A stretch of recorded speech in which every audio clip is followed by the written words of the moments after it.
I'm going to be Tim Henman's best man. What? I'm going to be Tim Henman's best man. All right, Lewis. All right, Brian. I'm 90% certain I'm just going to throw in the towel and respray it. What? I'm going to be Tim Henman's best man. What? Tim Henman's invited me to be his best man. Okay, well, that's clearly bollocks for a start off. What did you say, Lewis? I haven't said anything yet. I think, shall we say, it's a little bit far-fetched. Yeah, well, come on then, Brian. This will be good. Why you? Mate, I thought you were going to be giving me a lift down the pit. Yeah, I am. I'm just coming. Oh, yeah, funny. Looks like you're standing around talking to the others. Yeah, all right. Brian's been saying... Go on, say it, Brian. Yeah, but it doesn't sound 100% right now I think about it. Right, again. okay. He's been saying he's going to be Tim Henman's best man. He doesn't even like tennis. But he's disillusioned with the idea now. That sounds a little bit far-fetched. Far-fetched, isn't it, mate? My head off. Guys. Brian, mate, what makes you think you're going to be Henman's best man? I got a text. Show us the text, then. Brian, mate, what does the text say? It's appalling. It says, to the number 2, Brian, do you, with the letter, want to, again the number, be, the letter, best man at my wedding? I mean, I was just down at the project centre with Mr. De Freitas, and it came through, and I thought, well, yes, I would like to do that. That would be an honour. So Oh, this is getting a little bit too weird for me. I'm going to go down the garden centre. No, Lewis, you're going to wait. But the guy's clearly gone mad. it's true, it might be that I've lost it a bit. There. But then again, why would he text me asking me to do that if he didn't want me to fulfil the role? No, Brian, mate. It's probably not even from Henman. Yeah, that's probably not Henman's number. It's probably just someone winding you up. Scully, would it be okay if I used the landline and phoned the number that I got the text message from and found out whether it was from Tim Henman or if it's a crank text? Of course. Just squeeze by? Yes. Henman's already married, isn't he? I mean... Scully, what do you make of all this, honestly? Well, it's obviously very puzzling. No, it's not very puzzling. The guy obviously has... Lewis, if you don't want my bat across your neck again, you'll do well to shut your teeth. Now, we were all equally sceptical when he was made John Grisham's best man.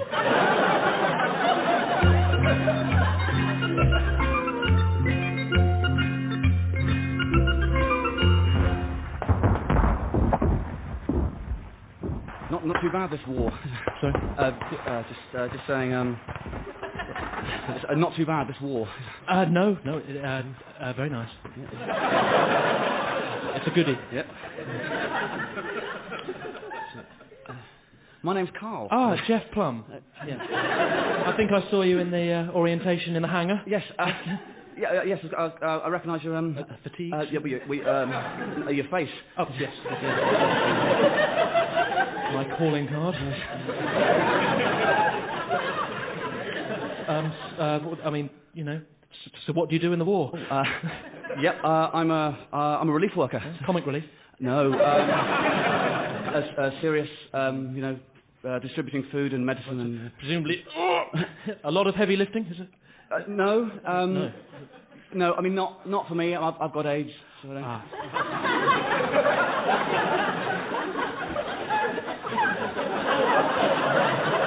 Just concentrate more on the admin. Cold calling. Sorry. I've got helpers. The locals. The locals lift. Of course. Yeah. You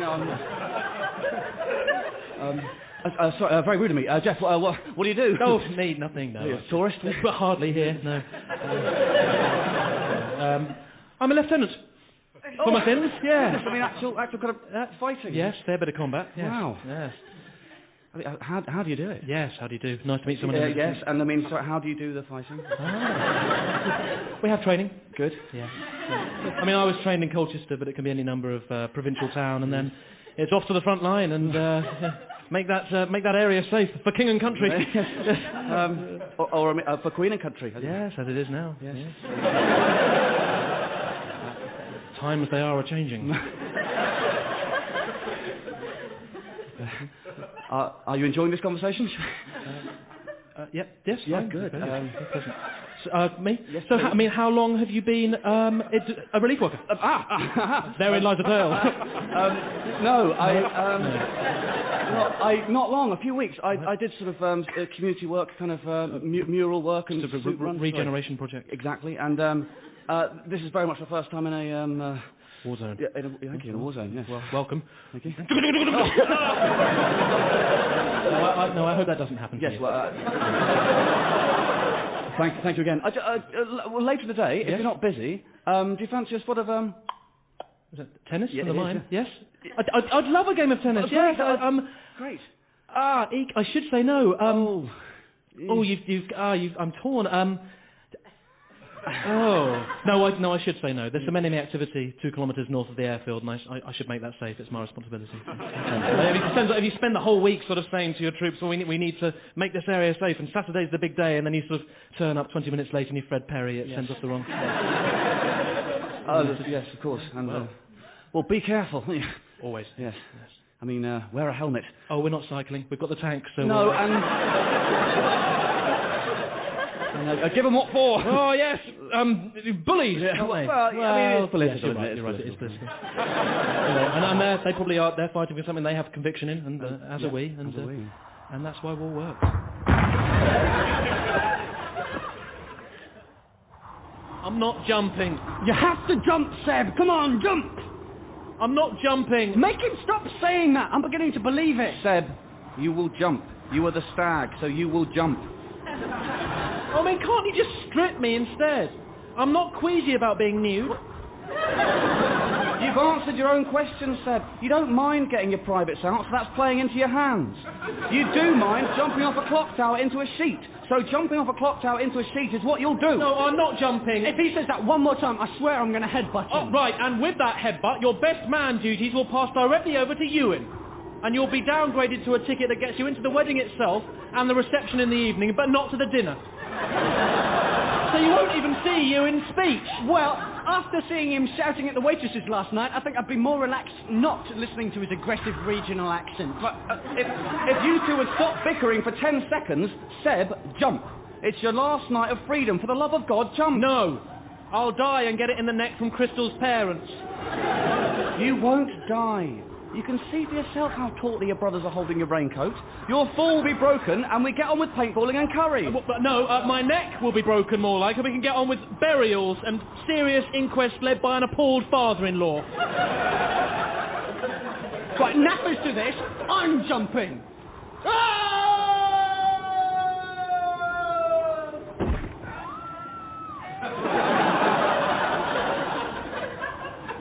Okay. Seb, just because Claude's landed a bit awkwardly, that means whittle all.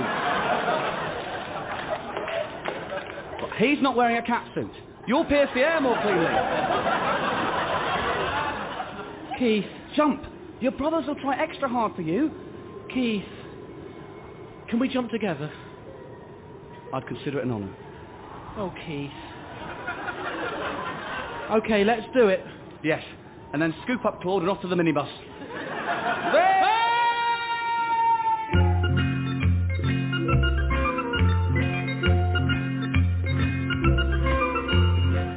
Well, no, I mean, we'll just have to agree to disagree.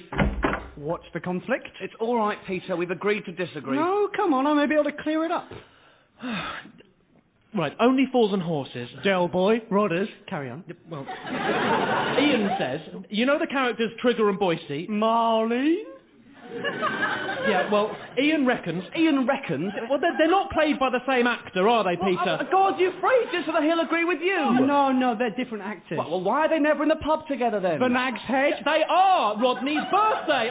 The Seance. Sorry to interrupt, gents. Has anyone got 250p's? It's just I'm planning to go to the pub and I don't have any cash, which is no problem for drinks because I can get my rounds with my plastic friend. But I might want to put some tracks on the jukebox. You don't have to explain yourself here, Maxwell. No, so I'm coming up with nothing, sorry. Me neither. Nay bother. I'm not going until Friday, so I shall ask. I shall ask someone at work tomorrow or Friday.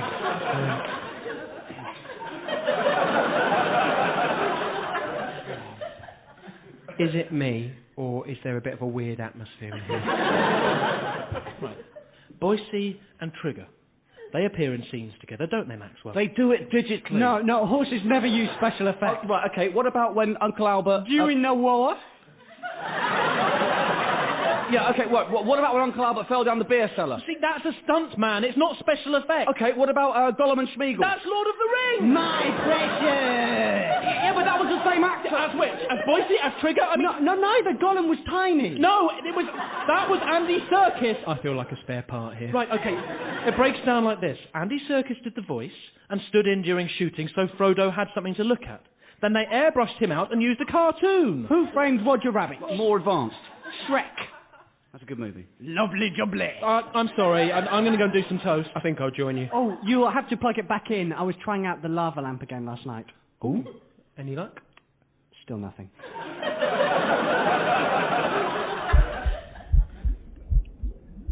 I'm getting a bit hot. Are you? Not particularly. Oh, I am.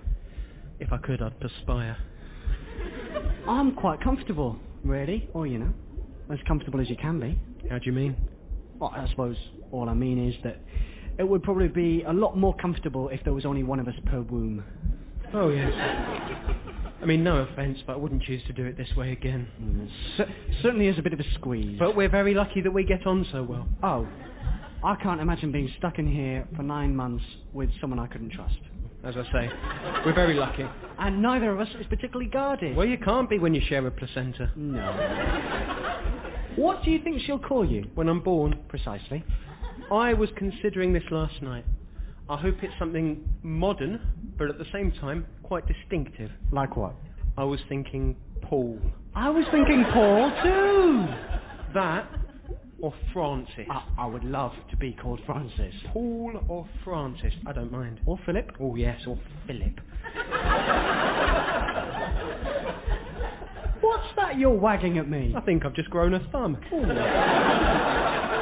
Does that mean I'll have one too? I don't know, have a root around. Oh, there it is. Ooh, my own thumb. What do you think we'll use them for? I don't want to be cynical, but I imagine we'll use them to further our careers.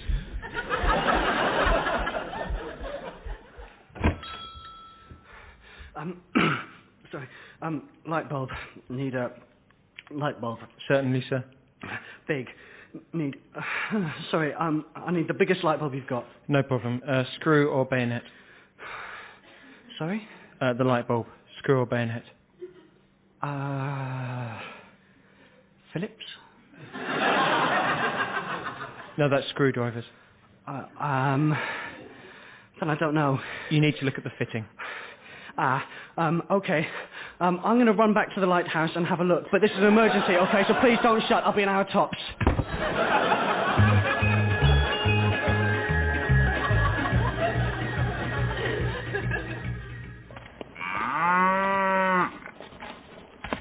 Come on.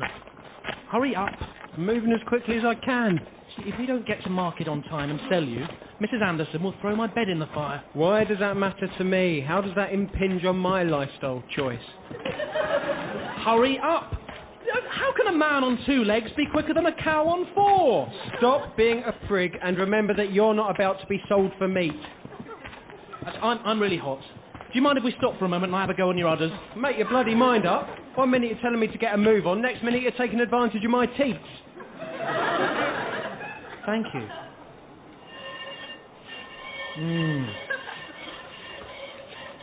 Oh, this is great stuff.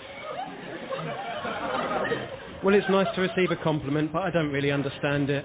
I mean, I just stand there and eat a lot of grass, and some of it goes black and comes out one end, and everyone's disgusted. And some of it goes white and comes out the other end, and everyone's delighted.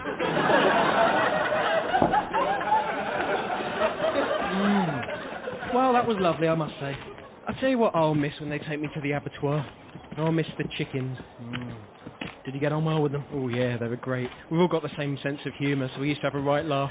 Oh, go on then. What kind of jokes did you used to do? You know, catchphrase stuff that we've glimpsed through the living room window. Quiet now. Oh, yes. Quiet now. Quiet now. Quiet now. Yeah. No, I've seen that too. Yeah. A bit of dark stuff about the goats getting slaughtered in the night. Oh man, that is wrong. Yeah, I know, it's dark, but we're just having a laugh, me and the chickens. Just chilling, vegging out. They're funny little fellas. Ah, they sound good. How long is it till the market? 3 hours, maybe 4. Should we play a game of beef or milk? Beef or milk? Have you never played beef or milk? No. Must be only cows who play it. I mean, well, should we have a game of I Spy instead? I don't know how to play that. But you've never played I Spy? No, I mean, just as you've never played beef or milk. I suppose this is what they call the cultural divide.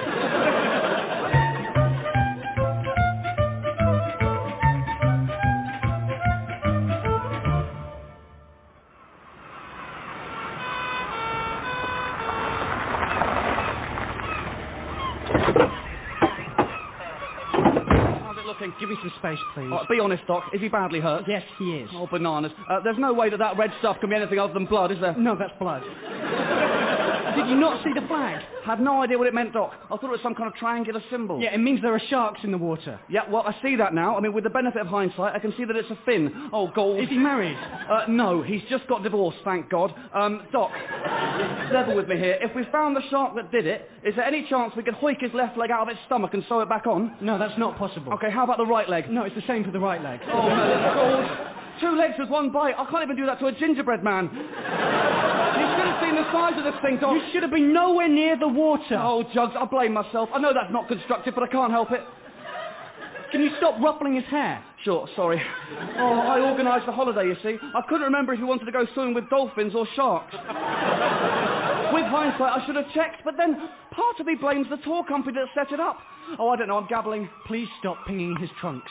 Oh. I mean, maybe he did say sharks. It was so long ago. As I say, I blame the tour operator. I think one of the famous Gordon Curitan strongly worded letters is in order. Stop pinging his trunks. Yes, sorry. Oh, what a mess.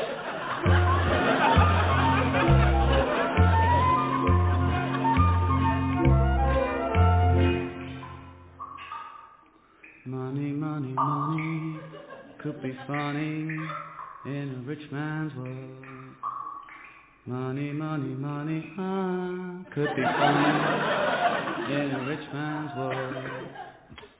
Money, money, money. Can you stop that now? Why? Because you only know those lyrics. You keep repeating the same lyrics.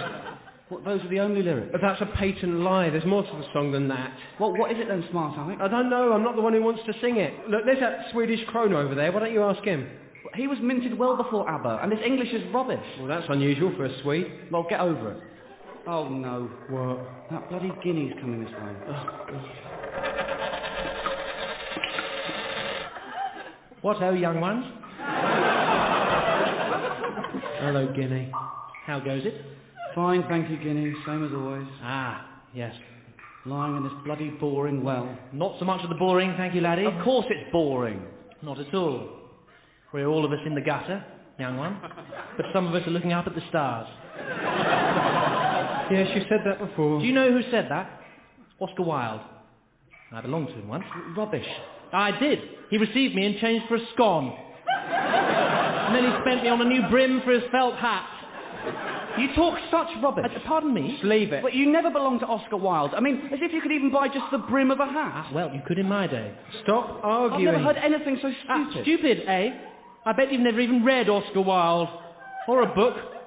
Honestly, it's upstart coins like you that brought down the empire. I mean, what are you worth? 10 pence? 20 pence. See, and I'm worth 6 times more than you little gutter snipe. So you'll pay me some due respect. He's sorry, Guinea. Do you know what my wish was for? I was thrown into this well by Queen Victoria herself, wishing for victory in the Crimea. A war which we went on to win. Now, I'm not saying that I won that war for us, but things were looking pretty bleak out there until I was hoisted into this well. So maybe you should pay me some more due respect, or you, my friend, might have been a rouble. Yeah. We'll bear that in mind. Thank you. If you'll excuse me, I'm going to remove the duckweed from my edges. Some of us have some pride. blithering old fool. You shouldn't wind him up like that, though. He's so full of himself. Queen Victoria never threw him in here. What was your wish for? Honestly. If you don't mind. Lindsay Haringey chucked me in here wishing that Dermot Thornton would text her. Well, is about right. Not a great wish. It's degrading. Whoa. Oh, here we go, a new one. It's all right, you okay? Yeah, I'm fine. Where am I? This is a very peculiar tale. You're in a... Sorry, I don't talk to 20 pence pieces. Come on, you, the 50. Where am I? That's all I need, a snotty pound. Thank you.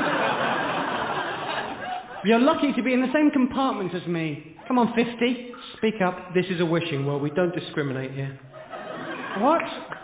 Oh, where are the other pounds? I've had enough of talking to loose change. They're over by that ledge. Good. Farewell. I wish I was worth more. At least we don't hang out with the pennies. Yes. Small mercies.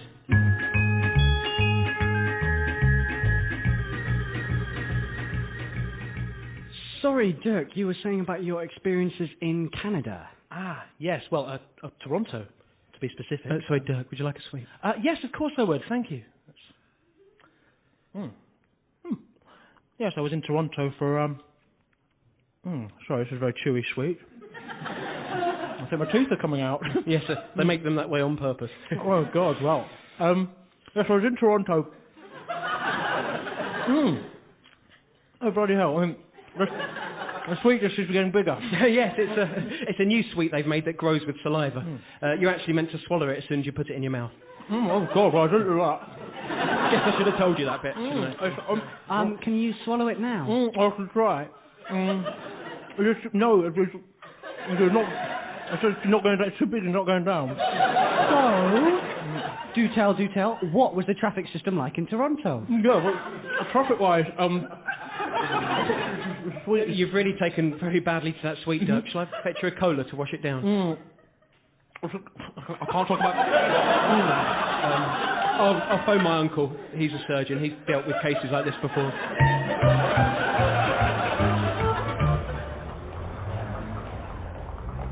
Hi, Karen. Hi, Lisa. How are you? Oh, not too bad, thank you. Except I'm on my period. Again? Nightmare. Well, it's not too bad. I've got a tampon in. Oh, good idea. And I mean, how are you apart from that? Stressed? I've got tons on at work and I can't seem to quite get on top of the housework. Golly, I know that feeling. Yes, I've got a stack of ironing as tall as Ben Nevis. I'm sorry, as tall as... Ben Nevis. Sorry, it's a mountain. Peter told us about it at the PTA meeting. Oh, yes, of course, yes. Can't Oliver help you with the ironing? Oh, you are kidding me, aren't you? Oliver's much happier watching his sports on Sky Television. He sounds exactly like Peter. Yes. Oh, you're heavily pregnant. That's exciting. Yes. I mean, it's grueling, though. I honestly couldn't imagine Peter carrying this heavy burden around with him. Oh, my goodness, no. The idea of any man going through what us women go through is... It's laughable. Well, you've said it yourself. It's laughable. Yes. And what's in the bag? Oh, just some fabrics and cake ingredients. What kind of... Oh, nothing special, just a Victoria sponge. I've got to pick Carl up from school in precisely 2 hours. How's he getting on? Oh, still dyslexic, unfortunately. He'll be the death of you. Well, ideally. Yeah.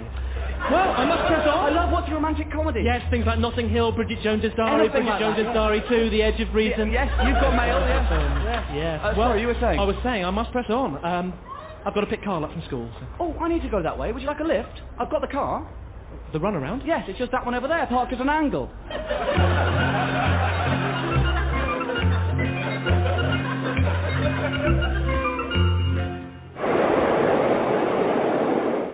Wow, look at those mountains. I know. Look at them covered in snow. They're wonderful. Yeah, this is so beautiful. Oh, yes, it is. It's beautiful, isn't it? I know. I never thought I could have so much fun showing a hot air balloon with people like you. What? The people look so small. Look at them, champ. Sorry, what was that about people like me? Well, I think you special needs guys are really brave for doing this. So, what do you mean? I think it's great you guys get to come on trips like this. Oh, look, you can see for miles. Yeah, I haven't got special needs. What? I haven't got special needs. Of course you do. No, I really don't. What needs do you have? I mean, the usual. Food, warmth, being held occasionally, nothing special. What? So who has got special needs? I thought you did. Oh, thanks a lot. No, not like that. I'm just with the cap. If I'm honest, I thought everyone else did. Well, this was my assumption. Well, I feel stupid now. I was sure you had special needs. That's why I have my arm around you. And I thought you had your arm around me because you had special needs. No. So who has got special needs? I don't know. Maybe the other two guys have. Right, I'm going to ask them. Hey, you. What's up, champ? Have you got special needs? No, I'm the supervisor. I'm here to look after you guys. What do you mean, us guys? Well, you other three guys with special needs. I work for the charity. No, I work for the charity. Of course you do, big guy. Yeah, so do I. That charity works for you, champ, to give you fun holidays like this that you'd never get at home. It's our way of giving something back to you. Do you get me, champ? Right, stop calling me champ. I haven't got special needs. Yeah, and neither have I. Hey, you're both champs as far as I'm concerned. And now the wind's getting up. Ah, do you know why the wind is getting up, champ? It's because we're so high up. No, sorry. Look, you don't need to ask me facile questions. I haven't got special needs. Neither of us have. Honestly? Yes, honestly. I mean, your mouth's always open. It's my first time in a hot air. I'm excited. What about his hat? It's just a cap. Hey! Where are my 3 extra special balloon mates? Okay, dudes. We got to plot a course back to the launch pad, and I can't do that all by myself. So I need you guys to help me. Okay? Who's with me, champ? Right, can we stop calling each other champ? Okay, none of us have got special needs. What? He's right. But I'm supposed to be looking after 3 guys with special needs. Yeah, right, well, you're not. The charity's made a mistake. This is appalling. I can't believe none of us have got special needs. Well, on a different day, that would be considered good news.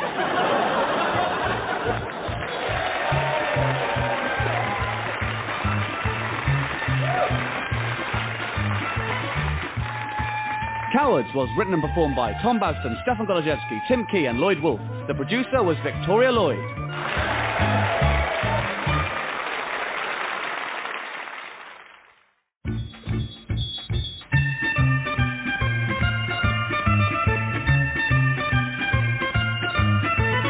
Cowards.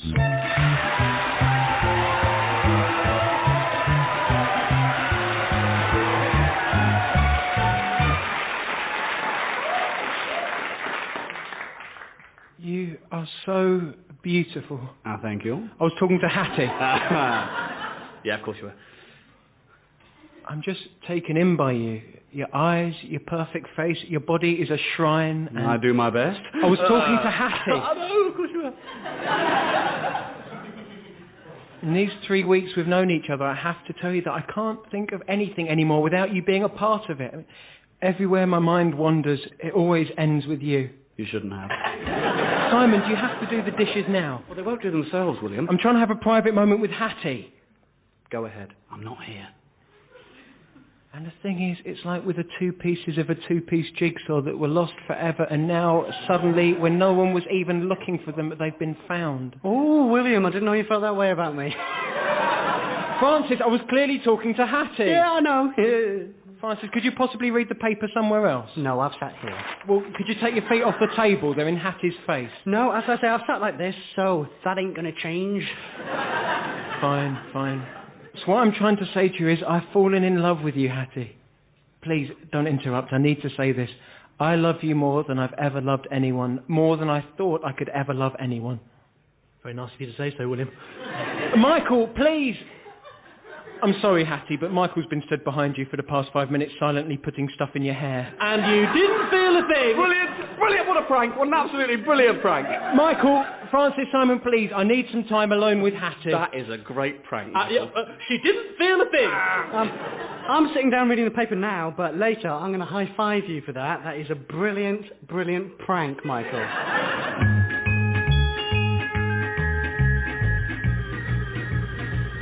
Chris, do I have shit vestments?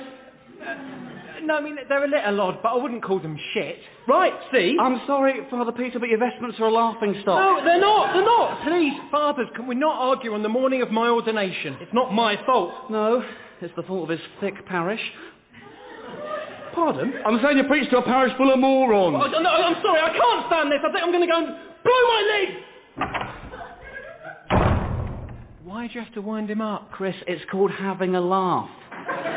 He's so insecure about his priesthood. I'm too nervous. Tell me honestly, do you think Bishop Fry hates me? No? Why? I don't know, I always get the impression he's praying about me behind my back. Yeah, I know what you mean. And that thing he does with his S's. What, his lisp? Yeah. He does that to everyone, Oh, Chris. good. Look, Chris, tell me to go bother a deacon. Yeah. But, are you having doubts about becoming a priest? Is it that obvious? I saw you sneering at the font earlier on, I don't Chris. even know I'm doing it now.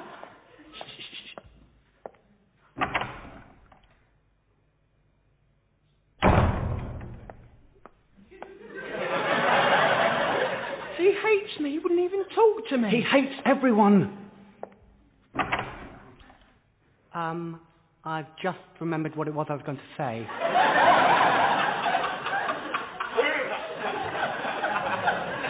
Father Paul, are you still up for bivouacking? Of course, Bishop Fry, yes. I wouldn't miss it for the world. Great. I'll see you after the service. Why wasn't I invited to go bivouacking with Bishop Fry? It's your ordination, So Chris. why are you going? He asked me. Could have said no. To the bishop? Yes, very shrewd career move, I don't think. Look, Chris, you won't miss us. If it's anything like my ordination, you'll be far too busy dealing with eager parishioners to notice of you absent clergymen. Well, I hope so. I just don't know if I can go through with it. Okay, Chris, I'm going to give you the talk Fry gave me. In your deepest heart of hearts, do you love God? Yeah, he's great. Right, you hate Judas. With a vengeance. Then I don't see a problem here, Chris. The cab's here. Oh, God. Look at his cheap rosary. Oh, piss off, Father!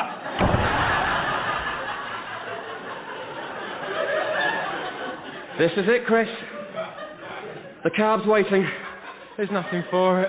Can I have a hug? Not in the vestry, no.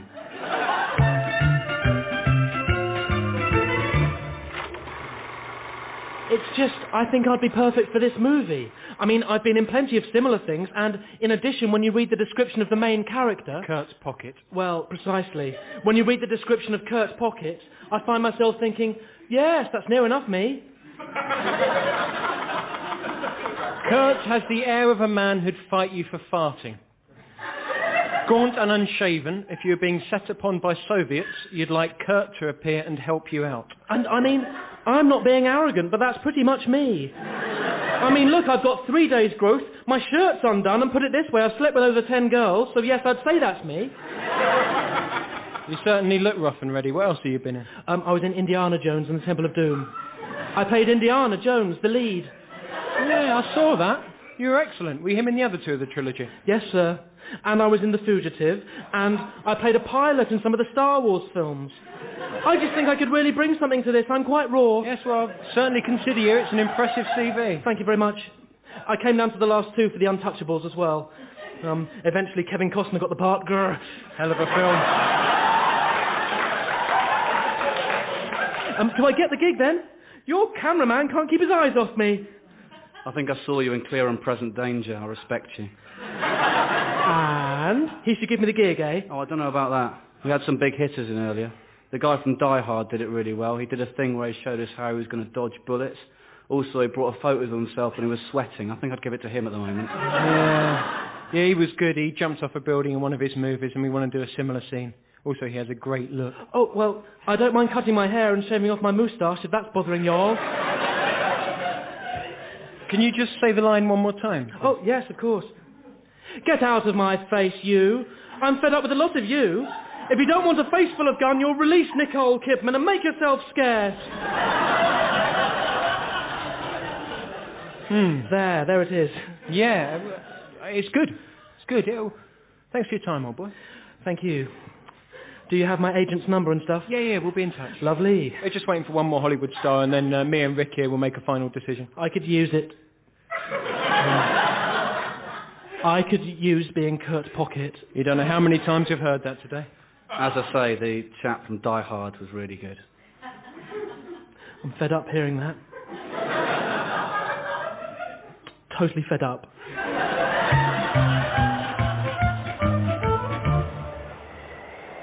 Is that a person? Where? There! Is that a body, a person? Hello? Hello? Hello? Are you alright? I'm cowering in a bivvy bag. That's not my idea of being alright. Here, have some broth from my canteen. No, thank you. I'm pretty much resigned to dying out here in the frozen waste. Well, don't talk like that, man. Well, what's happened to you? I'm the victim of double misfortune. What? Right, there'll be time enough for talk later. Let's get you to base camp before you snuff it. Well, tell us about your 2 instances of misfortune. Milton, he's got frost in his eyebrows. He needs to be rescued, not encouraged into an anecdote. Misfortune number 1. I've lost my Sherpa. It's awful. Completely awful. Our relationship had always been a little fraught.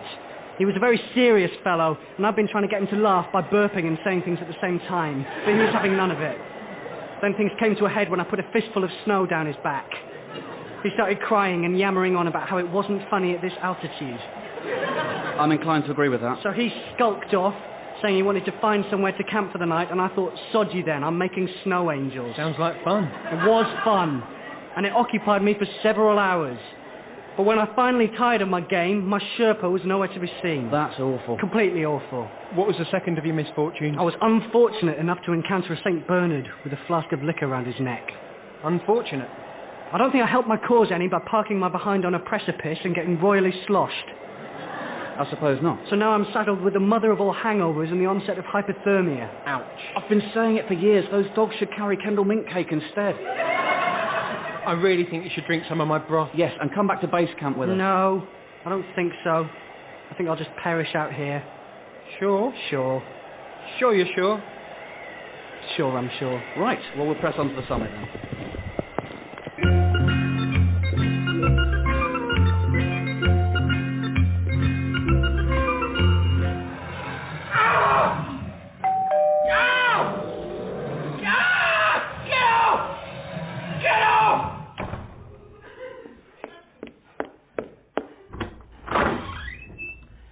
Mr. Drift? Yes. Are you okay? You look awful. Thank you. I'm losing in a fight with a bear. Right, I know I'm not here to offer advice. So don't. Read the electricity meter and go. All right, sorry. It's under the stairs. Just push your way past all the anoraks. You have a lot of anoraks. The bear owns 99% of them. Ah, you've used a lot of electricity. I know. The bear insists on leaving all the lights on. I think he's trying to bankrupt me. Well, then you need to explain to him. I've tried, but unsurprisingly, bears don't speak English. Well, just think of the environment. If you can see the teeth marks in my face, you'll understand the consequences of trying to talk to a bear about carbon footprints. Yes, of course. I should go. Yes. I like the painting. If you look closely, you'll see it's actually a painting of me being stripped naked and laughed at by 16 bears. Yes. There are variations on that theme all over the house. He makes me put them up. Will you be okay? I've survived for the past 8 years, haven't I? I'll be fine. I'll go back to the annex and continue the dispute. Right.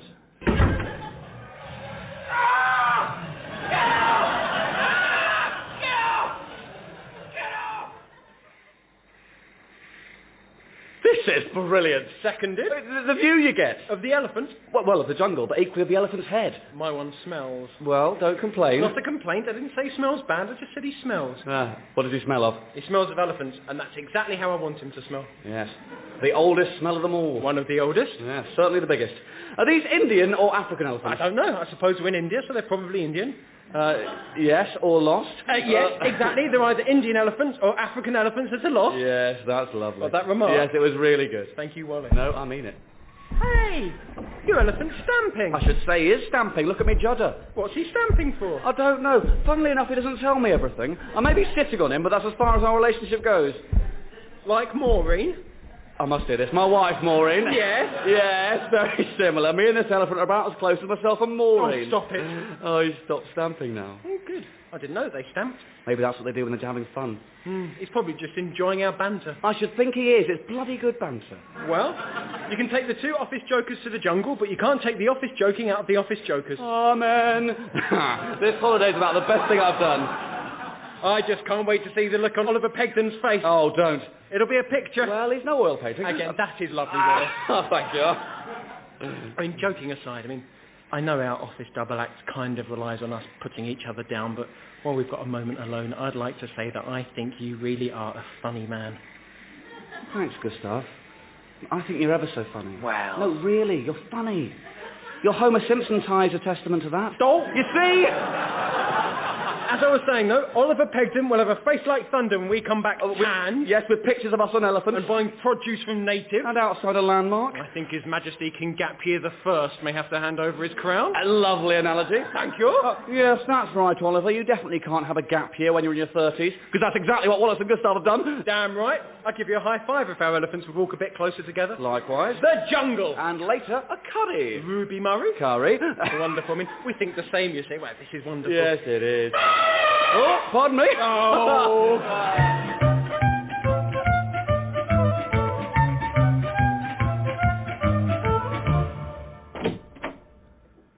Hi, Ernest. Who's this? Oh, hey, Gary. This is my friend Stealth. Stealth. Yeah. Right. Hello, mate. Oh, God! You shouldn't make any sudden movements, Gary. Stealth's a ninja. You just stabbed me with one of those effing ninja stars. Well, you tried to shake his hand. You say it like that explains it. God, that hurts. Gary, Stealth is trained to move with the speed of a leopard and disappear like a chameleon if required. He will also use his full ninja armory with pinpoint dexterity if he feels he's being threatened. That wasn't pinpoint dexterity. You just planted the thing in my thigh. He temporarily disabled you as required. Look, get this man out of our house. Did you buy a burglar alarm, as I asked? Well, clearly not. I bought us a ninja. Okay, this is a joke, I see. Well, no. Oh, Ernest. Oh, God! Tell him to stop! Hold up, Stealth. Oh, my life, that hurts. What? I should add, Stealth is currently trained to protect me, so anything he deems as threatening me, he will disable with his unrivaled ninja skill. What do you mean, skill? He just kept hitting my shins with those nunchucks. You're not being very appreciative of Stealth's talents, Gary. Can we please get this violent man in a poncho off my property and take down all these swords from the walls? I've had a rough day and I really don't need this, Ernest. You'll regret it. Ernest, I know your mother would say you've got a good heart, but what that really means is that you're an utter idiot. Yes, I know I am, Gary. I was let down by the school system. It's time to blame yourself, Ernest. Yes, it is.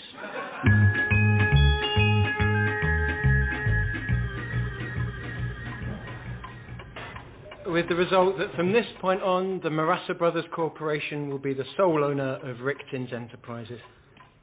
God. And that's it, Mr. Richtins. The Marassa Brothers have signed it, and that's it. All my hard work. Would you like me to read you any more of the correspondence? Is any of it in Braille? I'm afraid not. Then you'd better read it to me then. Before I do so, I should probably inform you that I'm completely naked. Pardon? I'm not wearing anything. Why are you naked? Well, I didn't think you'd notice. And I thought it might soften the blow from the Marassa Brothers. Why did you tell me? I feel guilty. Okay, just put a cushion over you or something. Okay. Have you done that? Yes. Have you really done that? No. Just read me the next part of the correspondence. Okay. Dear Mr. Richtins, I'm an avid follower of your work. Why did you think it would soften the blow? Pardon? Why did you think you could come to my office naked and it would soften the blow? I thought it might be more tender. It's not more tender. I can see that now. Do you want me to continue reading the letters? Is there anyone else here? No, I'm the last employee standing. So it's me or a cold silence. Okay, just read me the letters. I've got a pair of socks I could put on. Just read me the letters. Question number 11. What number do you dial for the emergency services? Oh, crap. I knew I should have brought the yellow pages. Text Gus. His cousin drives an ambulance. Already doing it. What are you putting? I'm putting Gus's number down. It's all we've got. Guys, forgive me for cheating. I just heard someone on the other table say it was 999. That is random. I don't know, it's got a ring to it. Question number 12. Put 999 down. Okay, I'm on it. Mrs. Thatcher was the first British female to hold what post? Goalpost! Shut up! I'm not sure. But it must be. I'm with Reggie, actually, because I've got a feeling I've seen a photograph of or heard an anecdote about Mrs. Thatcher playing in goal during the Falklands War. Hey, guys. Maybe she means post as in letters, like the Royal Mail. Well, how the hell are we meant to know what letters she's held? How the hell are we meant to know what letters she's held? This is dark. I'm going to put goalposts. Thank you. I think Reggie's onto something. It's a trick question. They're all trick questions. Question number 13. How many people are there in a football team? Well, which one? Well, presumably she means Tottenham. No, I think she means Bristol City. She needs to be more specific. Which football team, dickhead? Well, I mean, there's 9 people in Tottenham's football team, so put that. Well, put anything. This so-called quiz is a farce. I'm going to get around it even though I bought the last one. That's how angry I am.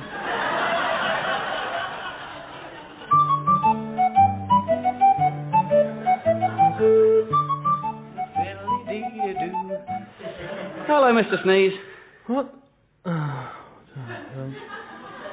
What's up? Oh, nothing, Mr. Strong. Just... No, come on. What's up? You look like you found a penny but lost a pound. Shoot. Come on, Mr. Sneeze. You'll feel better for talking about it. Maybe. Are you being bullied? Honestly. Please. Yes, I am being bullied. I knew it. Right. Sit down. Smoke? No, one of my students might come by. Sets the wrong example. I didn't know you were a teacher. 11 to 16. Oh, good for you. Now, this bullying. Oh. Well, Mr. Bump, Mr. Clumsy, Mr. Nosy, all that set. Yep, the cool crowd. Yes, well, they've just been... Hang on, Mr. Mean as well. Yes, well, that lot. They've all been basically being right buggers to me about my hay fever. Go on. Coming up to me and, sneezing. Oh, they're clever. Yes, I know, it's pretty facile stuff. They just... Well, I think people have decided that all I do is sneeze and I'm getting it in the neck for it. Pricks. Yes, well... Yesterday I was in the bank paying in a cheque for some writing I've done. Oh, I didn't know you wrote. Oh, just freelancing. Anyway, then I hear this massive sneeze and it all goes down my neck and I turn round and there's Mr. Uppity with his little sneer smirking at me. So I just go, oh, you're clever. Mr. Uppity's a penis. Did you point out that he has no friends? Oh, I didn't think. You don't think, do you? I just thought, screw you, and he's not worth it. And then I was leaving the chemist, I was getting some more antihistamines, and Mr. Bump, do you know Mr. Bump? Don't get me started. Bump and Clumsy did my kitchen, and a right mess they made of it too. Well, Bump rams into me, and I fall and cut my leg. Tosser. Well, and they're not perfect, are they? This is exactly my point. No one in this town is. That's why everything's such a mess. Seriously, Mr. Sneeze. Oh, call me Ed. Okay then, Ed. You name one of your bullies and I'll name something wrong with them. Well, would that be worth doing? It'll be cathartic. Okay, then Mr. Mean. Mean, he's stingy, he's a tosser. Mr. Topsy-Turvy. Completely incomprehensible, Yes. utterly unreliable, Yes. walks backwards, neck. Mr. Tall. Stinks, B.O. I'm getting really angry now. They're none of them perfect. Can they start ribbing you just because you're always sneezing and you're blue and your face is a star? Yes. I mean, it was the sneezing they bullied me about, but not the other things. Yeah, well, even so, they're a clique. They can just about sod off. They used to bully me, you know. Well, hang on a minute. They bullied you? Yeah. What about? They called me a red box. Fair enough. No, I'm face up to it. I had no comeback. I'm basically a red box. I never really noticed you were a square. Yeah, well, eventually I thought enough's enough.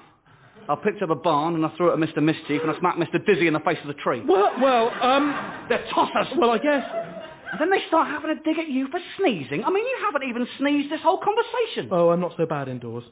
It's the pollen that sets it off. I just want to... Do you know what I want to do? Go on. I want to pick up something heavy and then sort of crush a lot of them and then me and you run away together.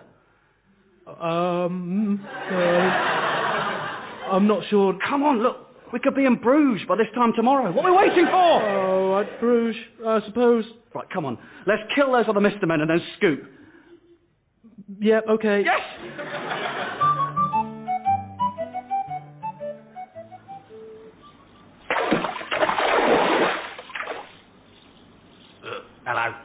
lord. Who are you? I'm a water troll. Why'd you have to jump out like that? You've just made my wife faint. That's just the way I do things. Well, it's a pretty shoddy way to be, if you ask me. Just lie on that moss, darling. Look what you've done. Sorry. I mean, look at the state of you, even. Why are you all green and wet? I'm a water troll. Okay, and you live in... Your pond. My pond. Really? Well, what do you want? Some money. For what? Safe passage. In my own garden? Just give me some money. Absolutely not. Any spare change, anything, and I won't hurt you. Oh, I see. That kind of safe passage. You mean protection money? If you want to be crude, yes. Well, I haven't got any on me. Hang on, that's a zip. No, it's not. It's not. And now look again. That's quite an inexpensive wig. Stop it. Oh, Colin. I'm a troll. Spare me, please. I mean, are you really that hard up that you have to take to mugging people as a troll in their back garden? I'm sorry. I should have guessed it was you after you wore exactly the same costume to my Halloween party last night. I'm sorry. I mean, how much do you need? 20. Oh, come off it. Okay, 10 then. This is the last time. Yeah, of course. And get out the pond, yeah? Yeah, sorry. Not as sorry as I am, Colin. What high hopes we once had for you. Barlow! Barlow! Barlow! Barlow! Oh, God. This is awful. Barlow! I don't think he's here. He might be hiding. Does he hide? He hasn't before. Which suggests he isn't now.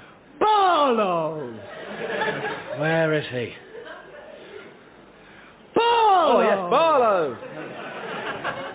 I am sorry about this. You don't throw sticks for other people's dogs. What? You just... it's not done. Barlow! Why is he called Barlow? It's my surname. It's a nice name. Barlow! How long have you had him? All of his life. How long's that? About 16 years. So it's not like he's new, then? That's hardly the point. Well, it's a factor. Barlow! I suppose the only good things that have come out of this is that I've discovered I can throw sticks an incredibly long way.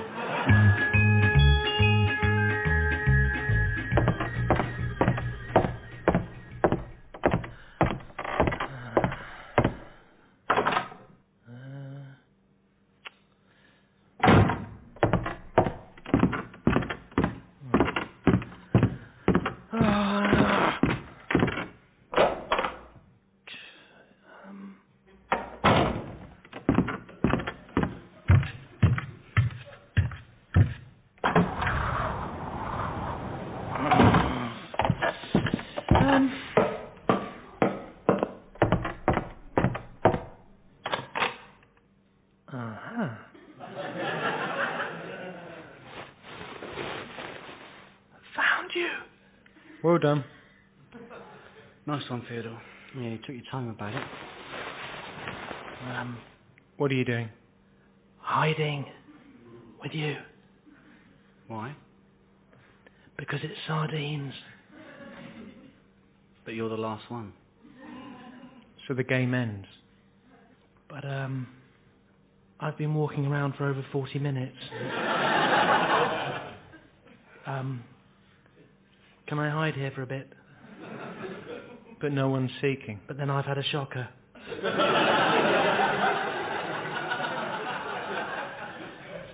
Yes, but if you stay here, then we're just four men cuddling in an airing cupboard.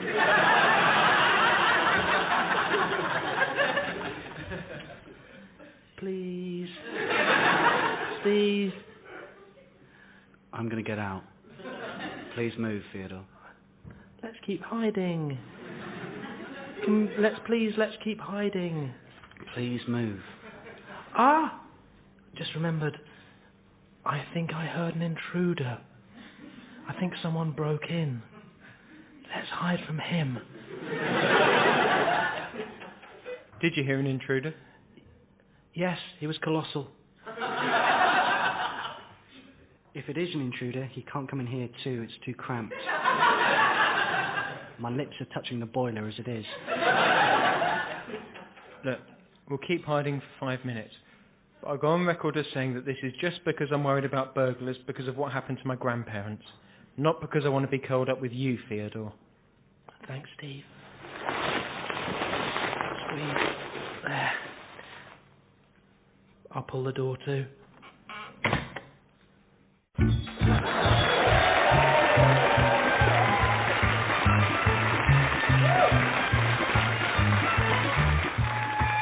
Cowards was written and performed by Tom Basden, Stefan Golaszewski, Tim Key and Lloyd Woolf. The producer was Victoria Lloyd.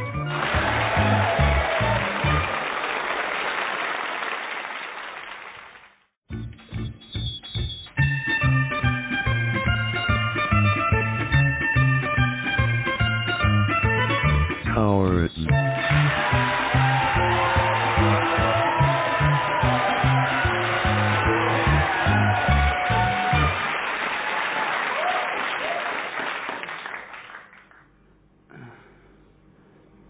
Does anyone know where Coventry is?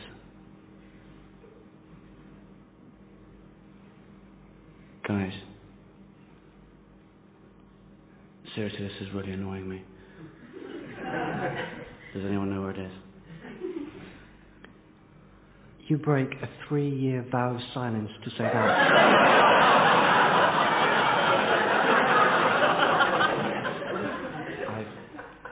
I can't think where it is. Brother Francis, couldn't you, I don't know, just write it down and look at the map? I couldn't find the map.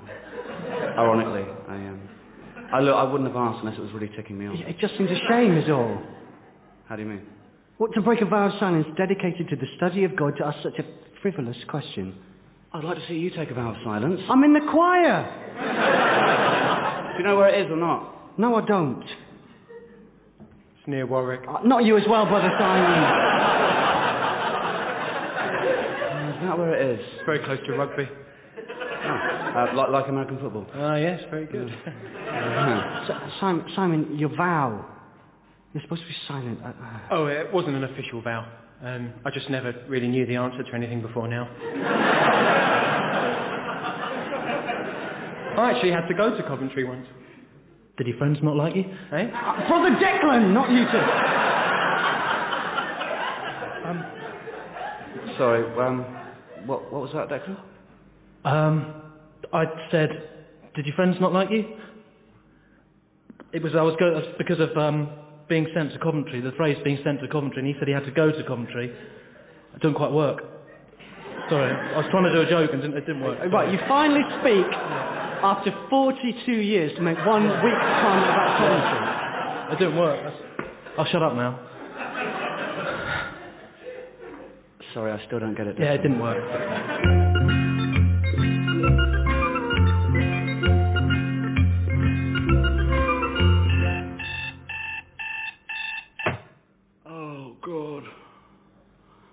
Oh, God, it's too early. Oh, far too early. What? Far too early to be getting up. Zach, why are you in my bed? Shh. Zach, have you spent the night in my bed? I'm trying to sleep. Zach, what's going on? Shh, be quiet or you'll wake up Robert. Yeah, I'm already awake. Robert? Yeah? Why are you and Zach in my bed? Look, Drummond, it's very early. Can we talk about this later? Robert's right. You might have a job to go to, but Robert and I are still unemployed. There's glass all over the floor. Did you break in? Drummond, you're not saying anything now that won't wait till later when you've got back from work and cooked us dinner. Look, if you really wanted to help us, Drummond, you'd probably let us go back to sleep, yeah? I didn't even know you were back from India. Later, Drummond. When did you get back? Drummond, are my eyes open? No. Am I lying in bed? Yeah. Is it 6:30 in the morning? Yeah, just go on. So why on earth do you think it's good manners to try and hold a conversation with me?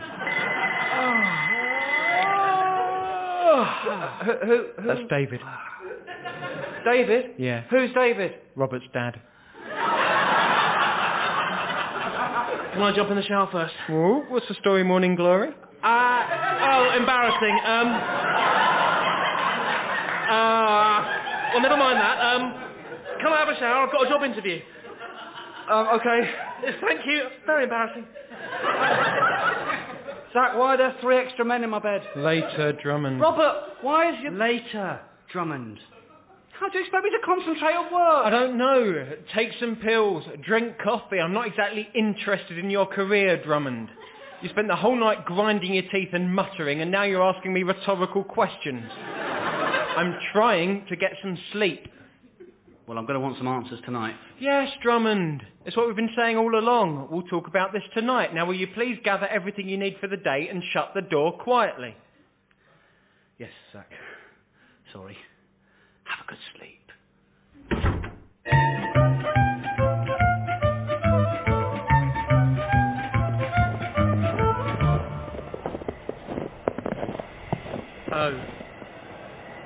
Oh, how annoying.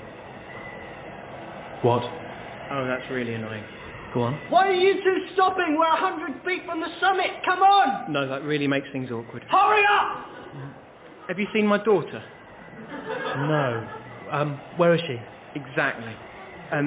She was definitely on my shoulders when we left base camp. Come on, the last 100 feet. You can do it! She'll be able to look after herself, won't she? She's 4. I could kick myself, I really could. We have to keep moving! The wife said I shouldn't have brought her. The Sherpa said it was inadvisable. I thought she'd like the view. Come on, guys! All right, we're coming! Cash has lost Chloe! You make it sound like it's my fault. Well, she must have got snagged on a branch or something. She's probably freezing. yes. Well, come on, we have to keep going. Yes, I know, it's Everest. It's my lifetime's ambition, but then a big part of me does feel I owe it to Chloe to go and find her. Hurry up! We'll freeze to death! I'm going to go on up, I think, Cash. You do what you want. Thanks, Tina. You couldn't be more useful. If I'm honest with myself, I should probably spend more time looking out for my daughter and less time listening to the Harry Potter audiobooks. Oh, well, here goes. Chloe! Chloe! Chloe!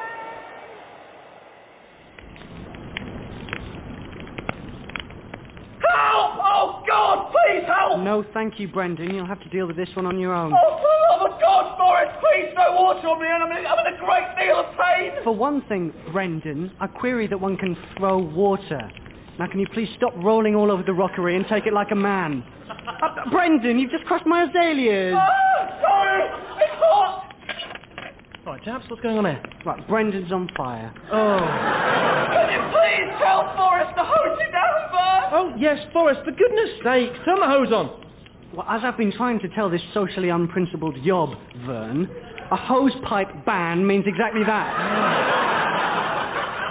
Yes, I've forgotten about that. Well, we can't very well have one rule for one and one rule for another, otherwise it all falls apart. Guys! Be a bit more English about it, please, Brendan. How bad is it, Brendan? It's still quite superficial! Oh, thank God I'm fat! That's all I can say! At last, he admits it. Right, to think that I took several boots to the shin outside Yates's wine lodge for accusing you of being fat. And now you're prepared to sing it from the rooftop? This is a different situation. There are no girls here. Hypocrites. Oh, hey, Brendan. How's the fire eating going? Not very bloody well. You see, Brendan was just showing me some basic fire-eating moves, and, well, he overate. Nothing new there, then. Oh, if I wasn't covered in flames, Vernon, I'd come over there and box your nose. Now can someone please splash in this water and take me straight to hospital? I'll tell you what, Brendan. We'll put the sprinkler on and you can run through that. That's less wasteful.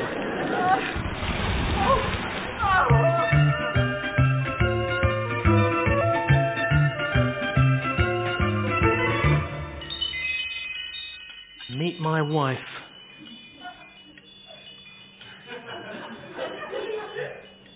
She's made of glass. Yes.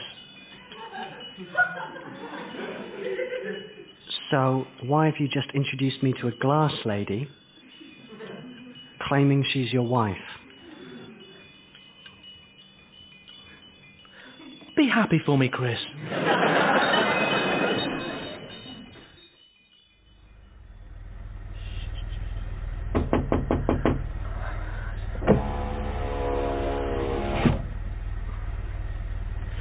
Everything all right, officer? Do you know how fast you were going, sir? Madam. Sorry? I'm a woman. Oh, I'm sorry. Oh, that's all right. That happens a lot. It's me you should be apologising to. I'm married to her. Sorry, was I going too fast? I'm afraid you were. Well, I don't see how that's possible. We're 10 minutes late. This is a 30-mile-per-hour zone. Oh, gosh, is it? Yes. But you see, this morning I saw a sign that said 40. And... Well, it's a bit confusing, isn't it? The phrase "make your bloody mind up" springs to mind. Right, you were travelling at 42 miles per hour in a 30 miles per hour zone. Oh, gosh, do we have to pay a fine? We don't have to do anything. How exactly was I involved in all this? Well, you kept saying we were late. Kept saying. I said it maybe 4 times. I'm afraid you'll face a fixed penalty charge of £120. £120? I could buy 2 flights to Spain for that. Yes, or 1 return flight. Well, exactly. Oh, wait, what are you writing? I hope for your sake it's a note of apology. Stop it. Just calm down. We can pay this off with the money we made on the scratch card. What would Clarkson have to say about this, I wonder? I imagine Clarkson would take a very dim view. Yes. The phrase nanny state barely covers it.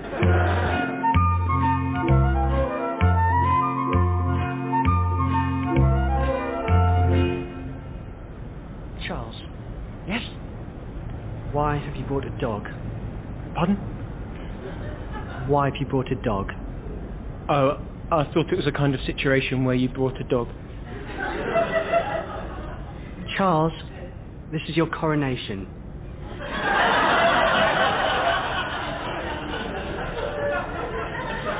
You can't hold a sausage dog during the ceremony.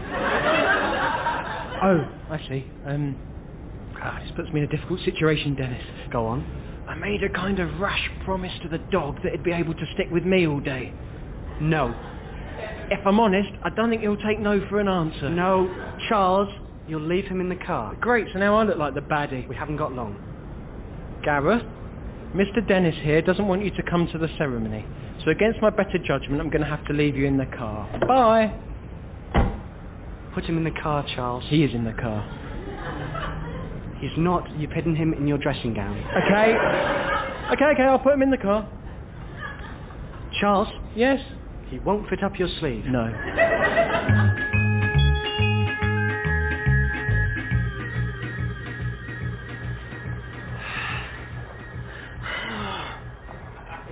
He should be here. He told me 9:15 outside the police station. I mean, what the dickens has he called us here for? For a meeting. Yeah, I like what you did with your fingers there. Yeah. Inverted commas. I sometimes do that. It means he thinks the meeting's divvy. Well, it's bloody excellent. Very funny. Look, I mean, well, thanks, guys, but all I know is when Luther calls a meeting, you attend, because it's bound to be something... Novel. Well, exactly. Dick Woods! Oh, my God. Blimey. He's really excelled himself this time. Yo, Dick Woods! What the blazes do you think you're doing, Luther? I'm a nudist. Yes, we can see that. That much is self-evident. We can all see you swinging. Wait, Luther, stop doing that dance. You'll have us all arrested. This is appalling. That's totally appalling. I confess it is growing on me. At last! Some support. Why? Oh, my God, I can't look. I'm going to look straight at the fountain and ask my questions. Yes, me too. I'm not going to look at Luther's privates any more than I have to. Why have you gone nude? Because I'm not ashamed of what God gave me. If God had meant us to wear clothes, he would have... What? Would have what? Created tailors? Well, here's the news, Luther. He did do that. I'm never, ever going to turn round again. Well, let's hear him out. Come on, big guy. Why are you calling him big guy, Chip? Hear him out. Go on, Luther. I woke up and pretty much by accident I went out on my errands before putting my clothes on. You did it that way round. Yeah, and I liked it. And so now this is me, a big balls out nudist. See this, Chip? This is Luther. What you see is what you get. Oh, God, stop looking at him. I think my attitude towards nudists is my own business, Robert. Luther, you've driven a stake through our friendship group. Well, if it's a choice between doing that and wearing clothes, I think I know which one I'm going to choose. Yep, me too. Hey? Ah, good man. Chip, tell me you're not stripping. I can't lie to you, Alan. I've stripped. Has he, Luther? Yes, it is 2-2. It feels very daring next to this police station. This is crazy. I hate that we're not all somewhere with our clothes on, bowling or at a quiz or something. Result! Huh? Robert, tell me you haven't joined them. Robert? My God, this is liberating. Yet again, another one of Luther's off-the-wall ideas that seems to have come off a treat. Ooh, haven't we all got similar bodies? Excellent tattoo, by the way, Robert. Oh, rats. I feel humiliated being the only one with clothes on now. I've got to tell you, you do look silly in your suit. Come on, before the cops come out. There. Wiki. Right. Well, I'm nude. What a meeting. The old inverted commas with the fingers trick. Brilliant. Well, come on then. Let's cause some mayhem.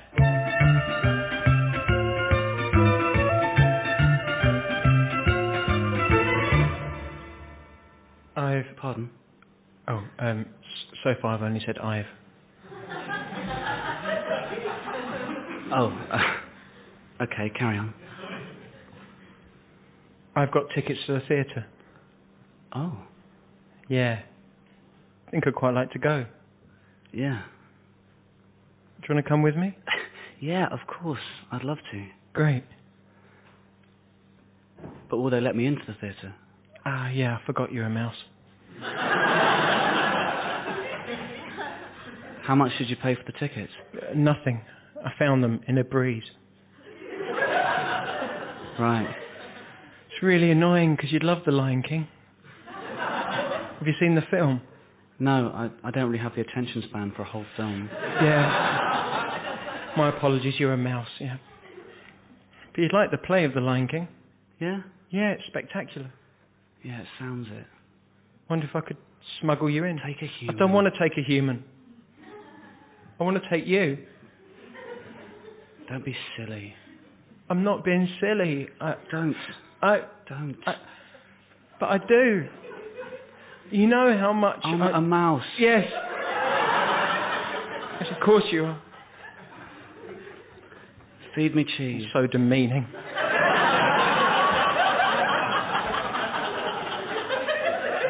Feed me crumbs from the table. You're worth more than this.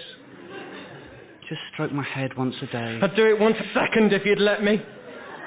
And buy me a wheel. Shh. Don't speak like this. Come to the theatre with me. I'll buy you some stilts and a wig. No one will suspect a thing.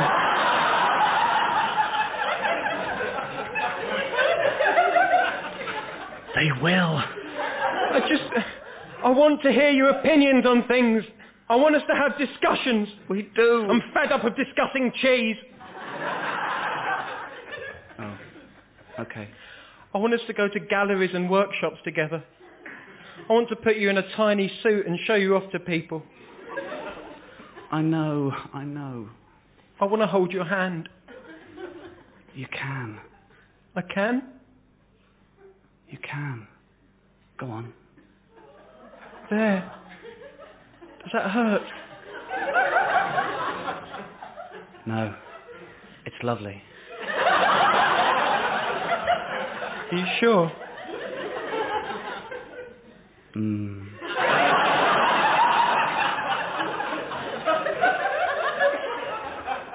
I could sit like this all day.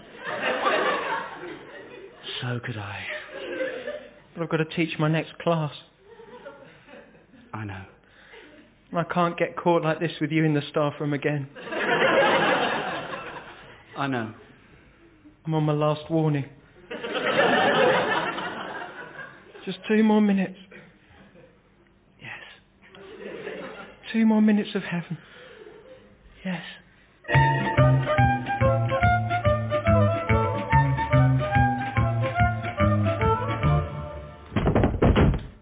Right. Now what? We'll do an outline of the body or something. Aye, aye. Something tells me I'm into something. Something tells me. Oh, someone's in a good mood. Yes. Well, correct me if I'm wrong, Gary, but I suspect your dinner date with Erica went rather well. Given your singing and the fact you didn't sleep here last night, did her MySpace photo do her justice? What's happened? What is that body doing there? Well, never mind that, Casanova. In Italian, Casanova means new house. What's going on? And in Spanish, Enrique Iglesias means Henry Churches. Dean? What is that body doing there? Is he okay? Well, the police are on their way. What? Is he dead? What the hell are you doing? Stop with the spray paint.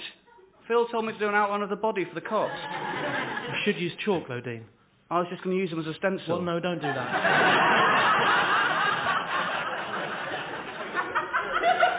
Who is this man and how come he's dead? One of you. Well, once upon a time, Phil, quickly. The butler did it. Shut up, Dean. I found him. What's he, sir? He found the knave. What? Where? Dans la poubelle. What? I found him in the bin. Now, Erica. Yes. Was it a please let me escort you to my hammock? No, she doesn't have a hammock. What? Why would she lie about having a hammock? Guys, why did you bring this body into the flat? He was in the bin, Gary. Why? I don't get this. Why say you've got a hammock if you haven't? What? Why were you even doing an outline of the body if you didn't find it here? What? This isn't where he died. Correct? So why do an outline? Me no follow, Mr. Faulty. Never mind that. God, have you really called the police? Nino. Sierra Tango Oscar. Yes, we have. Right, they're going to think we killed him. What? Why? Because he's in our flat. But we brought him in here. But they don't know that. Well, tell them. So, does she even have a roof terrace? I bet that was a lie as well.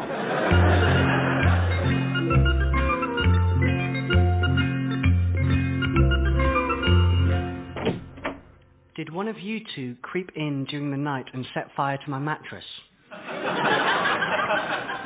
Did you? Joey? Chandler? I did it, Ross. It was me. I mean, look at me, Joey. I couldn't sleep a wink. It was far too hot. What's Rachel going to do when she sees me like this? Rachel will do exactly what she always does when she's stressed. She'll put her keys on the side, pour herself an OJ and talk about boys. I've got to open the dinosaur exhibition this morning. How am I going to do that on 2 hours sleep? Why do you think we did it, Ross? I don't know what you mean. Listen, Ross. Joey knows. He's told me all about it. What does Joey know? Excuse me? I may be stupid, but I can still join in conversations when they're about me. Sorry, what do you know, Joey? I know that you've been texting my mum. I've seen the texts. So you'll understand why I took it upon myself to set fire to your mattress. And why I acted as lookout. We just text each other about the weather or the soccer. Yeah? I quote, God, the bloody rain. I've taken all my clothes off and I wish someone would rub me down. Up the hammers. You were naked and you texted my mother. It's worse than snogging her. Have you told Rachel? No, we haven't told Rachel. We've told Monica and Phoebe. How did they take the news? They were neurotic and ditzy, respectively. Okay, Exhibit 2. I quote, I'm hungry. Do you want to come over for a sausage sandwich? We could have a nibble. Could you bring your little Tony Cotty? That text is laden with innuendo. Look, I was lonely. Rachel was working late at Central Perks. My pet monkey was causing mayhem. Me and Lottie It's Mrs. Tribbiani to you, with the emphasis on the Mrs. Of course, I'm sorry. And unless you want a thick ear off my dad, you do well not to try and contact her on MSN Messenger either. Right. Of course, I just get lonely sometimes. We all do, don't we? We all get lonely. New York can be such a lonely place. Hello. We're in it together, Ross. That's what friends are for.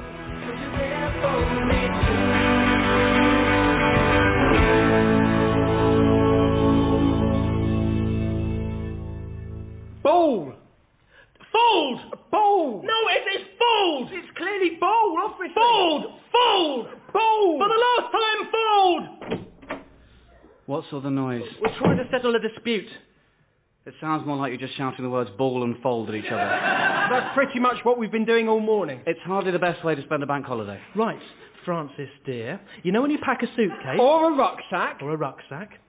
Should you roll your clothes up into a ball or fold them? Well, clearly you shouldn't roll them into a ball. Thank you. Why not? Because they get all creased. Yes, they get all wrinkled up and it's not space efficient. Okay, which is bigger, a ball or a shirt? We've been through this, Devon. It depends on the type of ball and the size of shirt. Name one ball bigger than a shirt. Why are you even arguing about this, though? Just accept that you have different styles of packing. Well, I would, Francis, were it not for the fact that Devon here helped me to pack my things and proceeded to roll up all of my work suits in balls and wrap them in cling film before ramming them into my hold-all. Cling film? Yes. It keeps things clean. I can't believe I'm getting it in the net for trying to bloody help. That's the worst irony of them all. It's not irony, Devon. Yeah, which makes it even more ironic.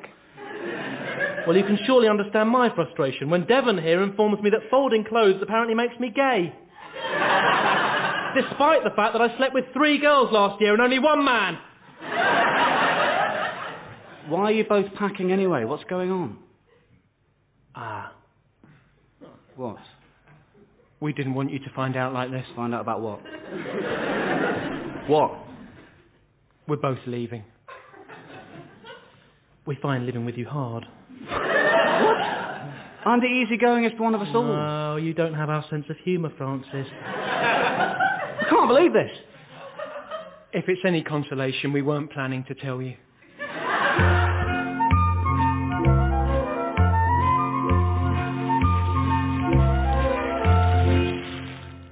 Ugh. These are disgusting. What? These taste disgusting. They're horrible. What? You heard. And I'll also add, I think they're bland, listless, and generally wretched. What? And I'm looking into getting a different job. What? You heard. I can't do this anymore. What? I'm bored. You what? I'm bored. I'm as bored as a butcher. I want to get out of this crap. It's demeaning. What? Demeaning? Yes, Wow. it's demeaning. It's as demeaning as dentistry, and I don't care who knows it. Hello, Snap. Hello, Crackle. Hello, Pop.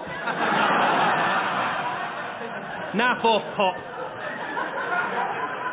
What's this? Naff off, Pop. I'm leaving the troupe. There's more to life than this. I'm restricted. I think I'd rather work in the health sector than carry on doing this crap. What do you mean, troop? Look, there's no point in even trying to communicate with him, Pop. He's been like this from the moment he came downstairs. What is this, Crackle? I'm as unhappy as a cow. I'm as unhappy as a cow. I mean, how many times do I need to say it? I think that's ample. Look, what will you do? I'll work in a hospital, Snap. I'll work in a hospital. Or I'll be a farmhand, I don't know. Just not this. I'll be a welder. Oh, this has come out of nowhere. No, he's met a girl. Oh, legs. He's met a girl called Tina who delivers milk. I have got a tongue, Snap. I can waggle it and put forward an argument. Right, okay, he's met a girl called Tina who delivers milk. He'll tell you himself. Oh, legs. I am trying to have sex with this bird, Tina. And I'm ashamed of everything. My job, my silly uniform, my name. Oh, legs. Snap and Pop. Very catchy, I don't think. I'm going to go to Deed Poll. I'm going to change my name to Chris Horn. Well, and before you came in, he was slagging off Rice Krispies too. What? Yeah, I was slagging the cereals.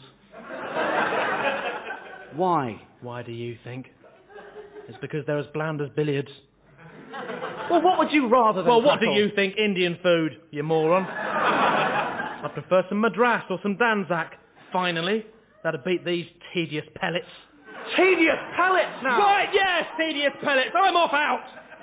I'm off out down the job shop. I'm going to find myself some work that I can get a little passionate about.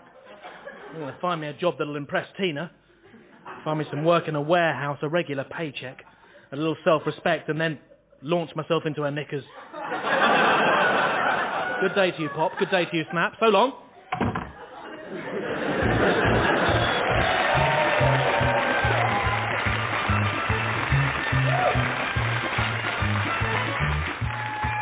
Cowards was written and performed by Tom Basden, Stefan Golaszewski, Tim Key and Lloyd Woolf. The producer was Victoria Lloyd.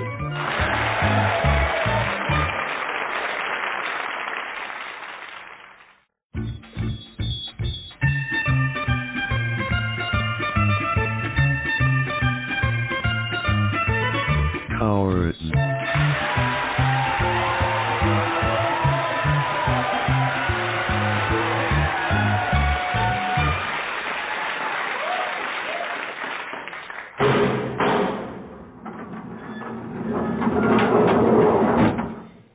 And I understand that this is very difficult.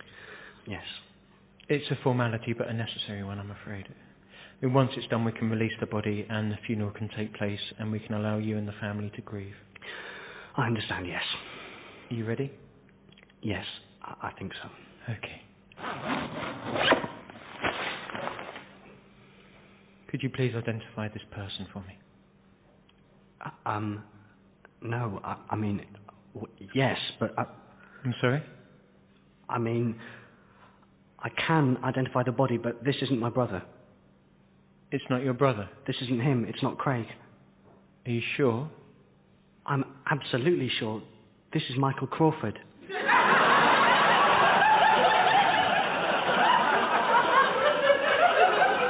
Michael Crawford. Yes, this is the body of Michael Crawford. Oh my God, you're right. Michael Crawford. This is terrible. I'm a fan. Well, from my point of view, I'm overwhelmingly glad that my brother isn't dead, but yes, I take your point, it's certainly newsworthy. He had wonderful range as a performer. I'm a bit freaked out. And he did all his own stunts. What was he doing in my parents' garden? Well, that'll be for the police to establish. Yes, I suppose it will. Michael Crawford.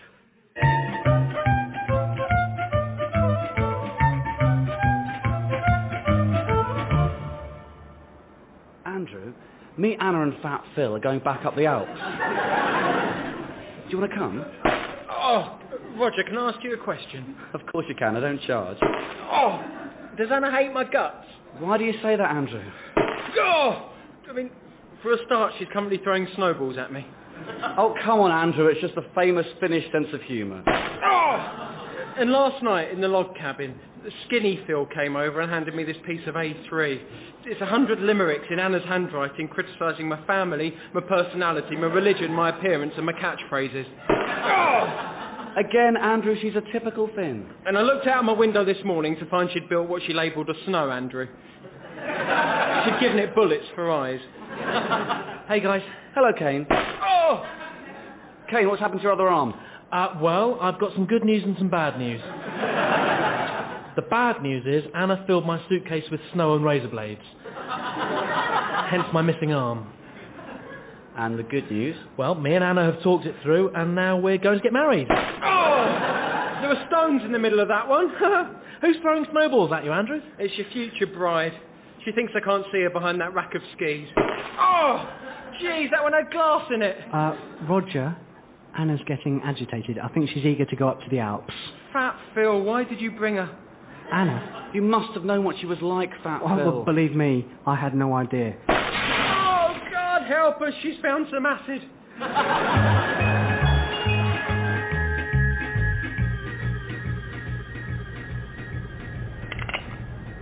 I said, give me your money.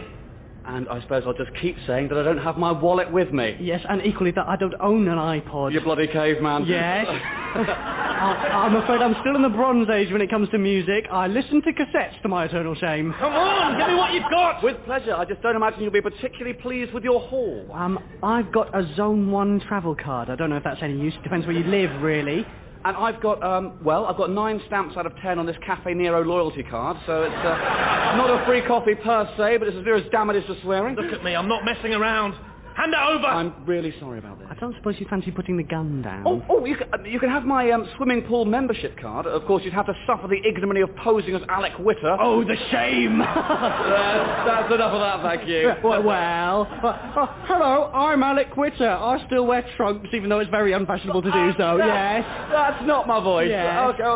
Hello, I'm Dermot Fraser. I have to do widths rather than lengths because of my awful asthma. Oh, no, I do say that, but that is not my voice. There's no need for that, just because we didn't have any money. No, it wasn't that. It was the back and forth, the banter. What was wrong with it? It was, I don't know. I found it contrived.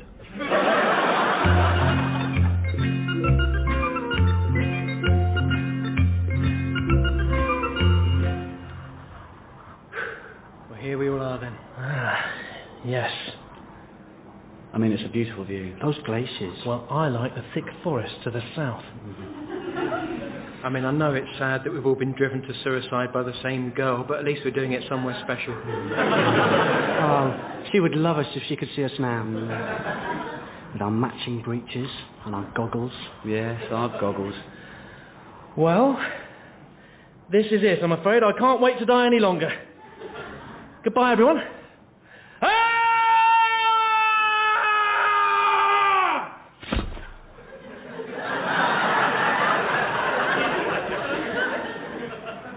It's probably best if the rest of us avoid those railings. Oh, just for one more glimpse of her eyes. If only it wasn't for Gus Kilt, the handsome model. I'm incurably jealous of Gus Kilt. If it was up to me, Gus Kilt would be in prison for 100 years. Gus Kilt is a chicken. He'd never have the strength of character to commit suicide for the woman he loves. This bear's too heavy on my aching heart. Bye, guys. And good luck.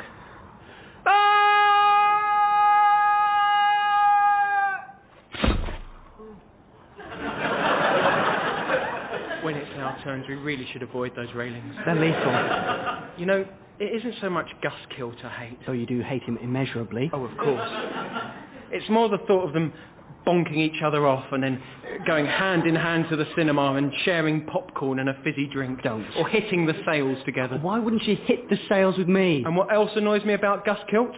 I envy him his Cadillac. His pink Cadillac. I envy him his pink Cadillac and the fact he's allowed to drive it on the pavement.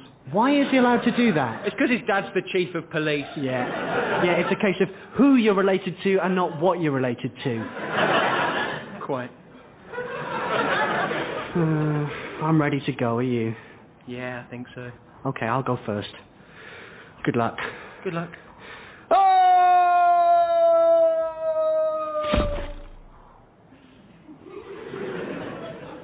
That does look painful. Try and avoid that.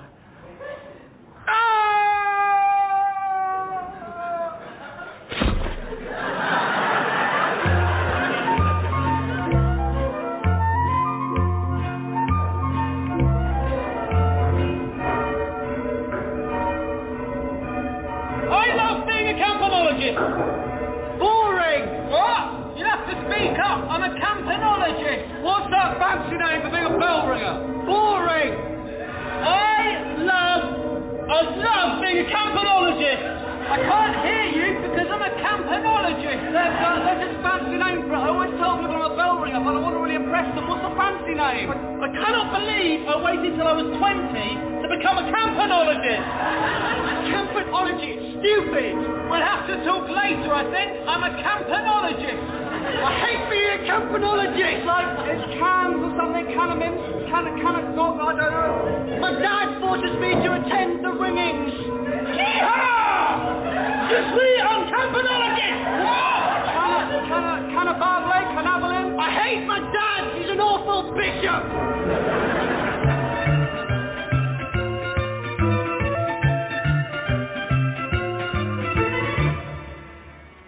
Don't be so lame. Try it. You've misjudged this. Try it. You're on holiday. You've got to try the local grub. I'm not eating that. Lame-o. Egg and chips, please. Where's your sense of adventure? I'm not eating that. Why? Because it's grass. What, the locals are eating it? Those are cows.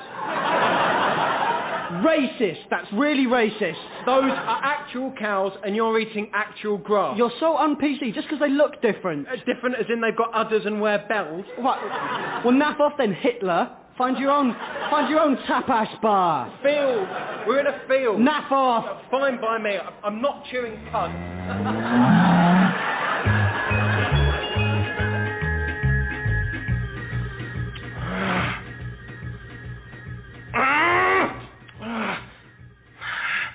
Hey, how you doing, Richmond?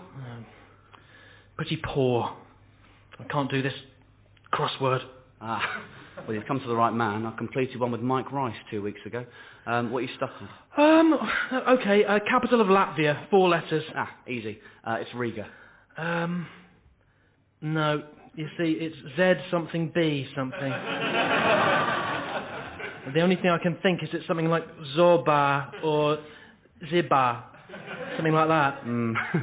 Pretty sure it ain't. Pretty sure the capital's Riga's. R-I-G. No, yeah, all right, Einstein, I know how to spell it.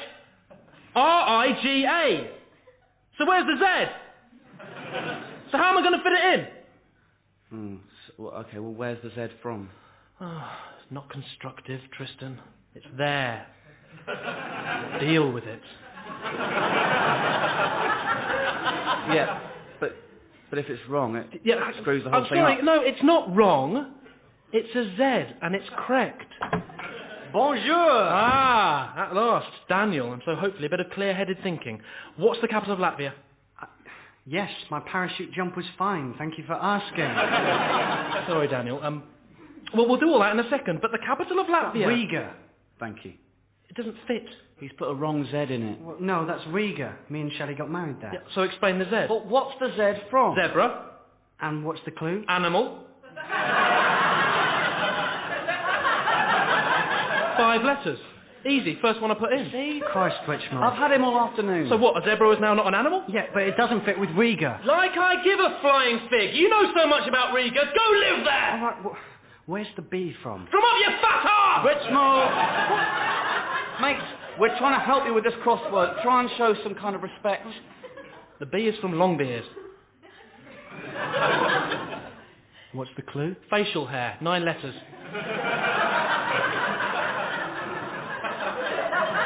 Not moustache. Oh, well, maybe, yes. Maybe it's moustache. Well, it's a suggestion because it could fit, couldn't it? Yes, that would fit very well, and it would mean that about 10 others are wrong that fit with Longbeard. But I guess that's fine, so long as your precious Riga goes in.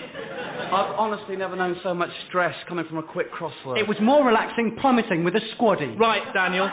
No one invited you to help with the crossword. Oh, good. I'll F off to the kitchen, eat some cereal. Good, and I'll write in Zobo. And then... You're shooting yourself in the foot. And then...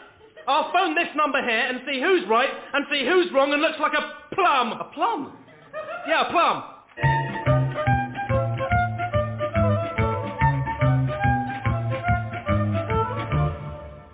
I do wish I wasn't rotting. Yes, me too. You're producing an awful stench. I mean, I've heard it said 1,000 times, and now they're going to say it about me. What's that? There's nothing worse than a mushy pear. Well, excuse me, I tried there's nothing worse than a black banana. Barry, you're not completely black. Well, that's kind of you to say so, Ollie, but if you could see my insides, you'd never speak to me again. Well, none of us are looking our best. I remember a time when our hungry owners would look at us and lick their lips with all the vitamins we were going to give them. To be one of the precious 5 portions a day? Now I've got a bloody maggot wriggling round inside me and doing his best to make my last days a living hell. I'd like to be peeled. Oh, yes. Yes. I'd like it if someone really thirsty looked at me and just thought, oh, I could just go an orange. Or a banana? Or a pear? Well, yeah, for the purposes of my anecdote, it would be an orange. Thank you. And then take me home and rip my peel off. Piece by piece. Oh, stop it, you're making me yearn. Guys. I think Brad's going. I can't do it. You can, Brad! Come on, Brad! You can pull through! Too mouldy. Brad! No! Gone. Off.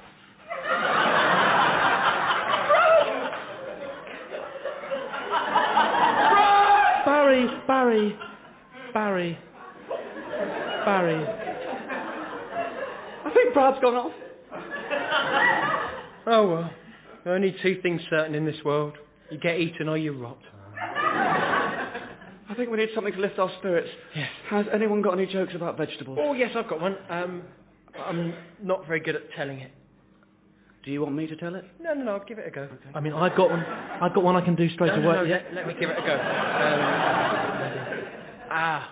What does... No, try again. How... Do you want me to just tell it? No, just give me a chance. Shall I do mine? Shut up. How does a vegetable get home when he's drunk? No idea. He takes a cabbage. Oh, yeah. It's a pun on cab. Yeah, it is.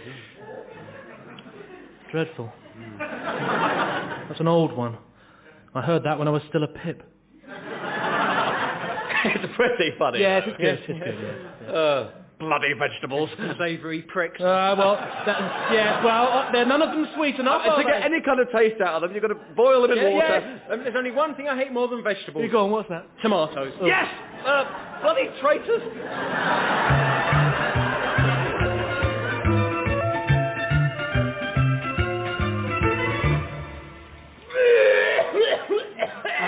I'll get him some water, somebody. Hope you're not directing that order at me, Alvin. I need both hands to hold his hair back. Let it out, Graham. There's a good lad. No, he needs water. Well, can't you get it? Where from? The sink tap isn't working and Bungie's running a bath. Well, I think we'll have to tell Bungie he can't have a bath in that case. Well, I'd like to see you try. He's covered head to toe in Graham's vomit. Oh, come on. He never got his toes. All right, then his shoes. Oh, God, look at all the fluids he's losing. He needs water. Well, according to that rationale, he also needs sweet corn.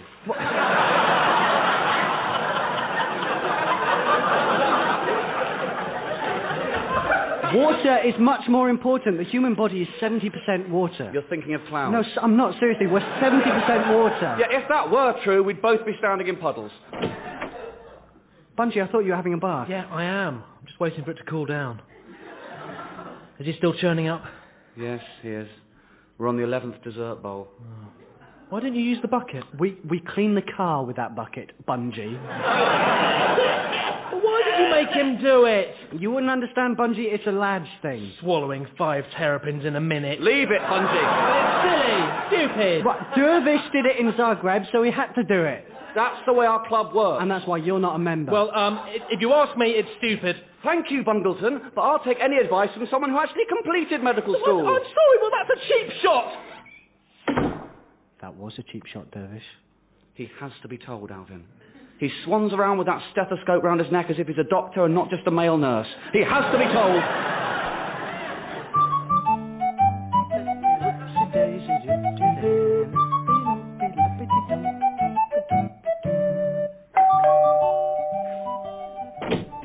Hi, Mr. Strong. Hold that thought.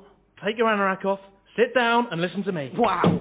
What wow? I've never seen you like this. Well, Mr. Happy... Oh, please do call me Alex. Well, if you knew what I was planning, Alex, you'd be like this too. Now, for heaven's sake, take your anorak off. You look ridiculous. Well, should I just hang it here? Because if not, I can tie it around my waist, no probs. So, remember last week I was bending your ear about this place being boring? Is this beanbag taken? Oh yes. Mr. Fussy's in the bathroom washing his hands again. The man's obsessed. Yeah. So, my plan is to rip the roof off a barn, and then we all get in it and sail across the ocean and find some girls. That'll be Mr. Bump. He's out of hospital. He's been out for nearly a week now. Well, that's got to be a record. Hello, Alex. Hello, Mr. Strong. Oh, please, call me Ian. Oh, thank you, but I wouldn't be comfortable. Hello, Mr. Bump. Oh, please, call me Stephen. So, are you coming on this adventure then, Stephen? Well, I figured I would. It presents no more danger than everyday life to me, so I figured I would. For example, last week I was filling my car up with petrol, my cigarette fell onto the hose and it flared up and I got third-degree burns all down my legs. Ooh, yes, that's nasty. And so far this month I've tripped over more than 200 times. Doc says I've got a medical condition and so forth. Oh, hello, Chris. Huh? Oh, hey, Chris. Got him cleaned? Call me Mr. Fussy. Oh, of course. Yeah, sorry. So, Mr. Strong, tell me more about this trip. Well, Alex, as I say, we'll just turn a barn roof over and set sail, really, and then that's it. Just have fun. Perhaps make Uppity walk the plank. Just have a laugh. Oh, Uppity would hate that. Well, hence why we're doing it. Oh, no, I mean, don't get me wrong. I'd like to see Uppity drowned. He came down on me very hard for breaking a vase at one of his famous dinner parties. So, we're picking up Uppity and Greedy in an hour. And... Wait. No. Greedy's not coming. Mr. Greedy will come over my dead body. He'll finish all the provisions before you can say murderer. You still haven't forgiven him for eating Mr. Small? No, I have not. This whole thing's going to be a disaster. It is not going to be a disaster. Then we'll meet Jeff Muddle at the barn itself. Now, he's in charge of sorting out the wine, but he's got to pick up some bleach for his missus first.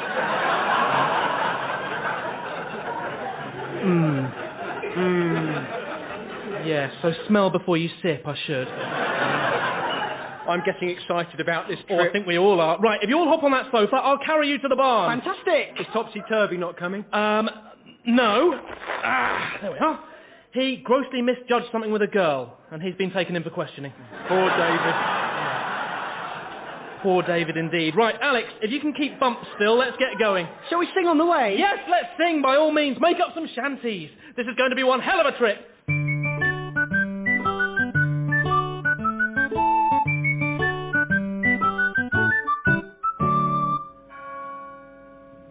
Good morning, Your Holiness.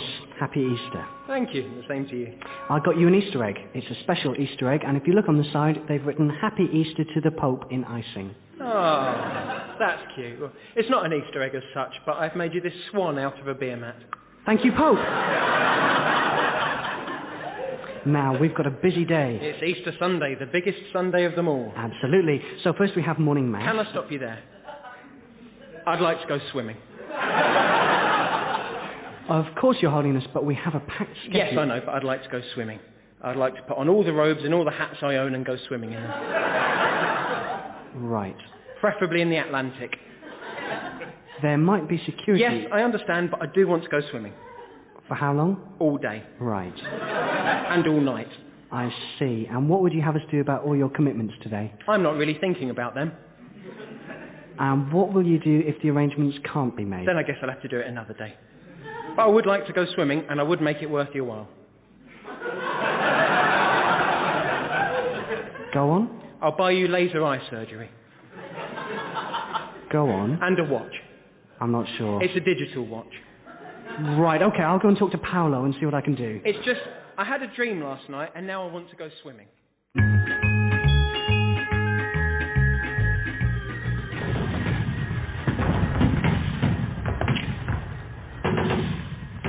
Put the pin back. Stop saying that. It won't go back. You haven't tried. But I know how they make these things. Once you take the pin out, you can't put it back in. They sell more that way. Please, you could at least try. Philip, I've had about as much as I can take of your so-called advice, which basically amounts to ordering me around, which I don't appreciate. Well, seeing as I happen to outrank you, I'm afraid you're going to have to put up with it. And as your commanding officer, I order you to put the pin back in. And if you'll let me get a word in edgeways, I'm telling you that you can't do that. And that Well, Daniel, and that I've seen a documentary on the very subject of grenades that was very clear on this matter. Well, in that case, at least throw it somewhere. Throw it somewhere. I mean, what on earth is that supposed to be? I mean, I don't want it to go off and kill us, so throw it somewhere. Where? You're so vague. Just somewhere where we're not. How you were ever made a sergeant is absolutely beyond me. Those are the vaguest orders I've ever heard, not to mention a grammatical nightmare. Give it to me, please give it to me, I'll throw it. But it's my grenade. Yes, but we need to act fast. Well, neither of us is particularly good at throwing. That's not important, we're going to die if you don't do something. Morbid. Truthful. Well.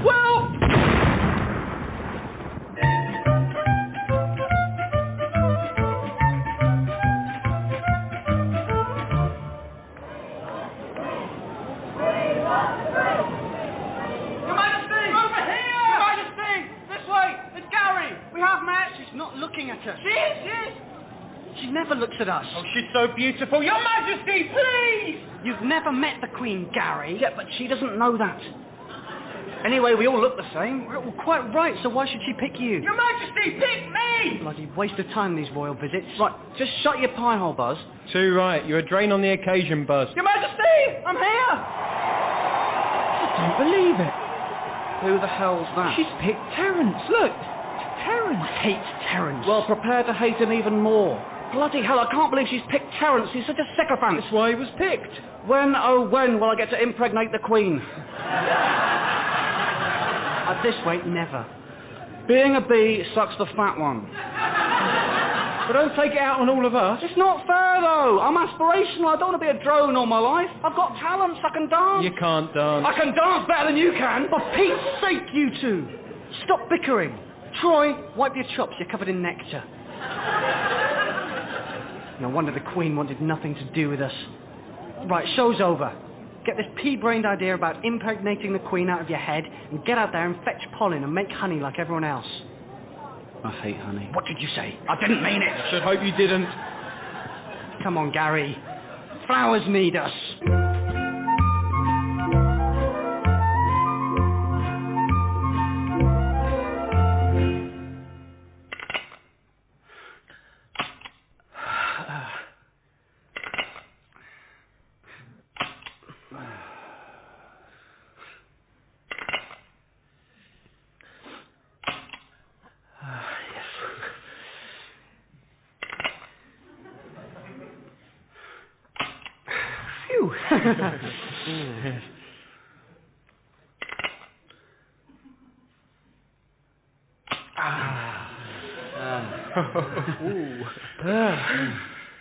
Neil?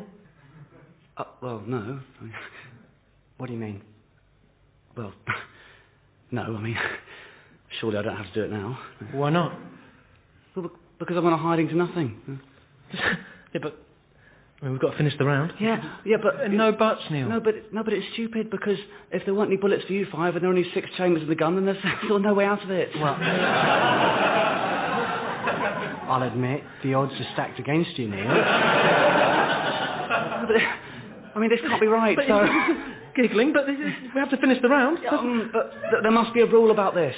Can someone please look at the rules? I'll do it. No, you're looking for excuses. Oh, I'm not, though, Gordy, I'm not. It just means that there's no game element now, which, surely can't be right. Well, I did say we shouldn't have played with 6 of us. I'm sorry, but the rules aren't in the box.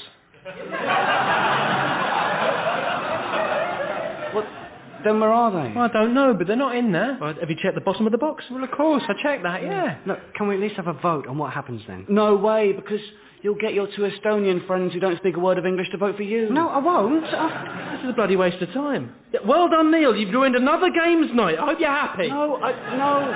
You see, I didn't mean for that to happen, but... Always the same with you, Neil. Yeah, okay, you know what, fine. You know what? If it means that much to you, I will have my go. I'll have my go.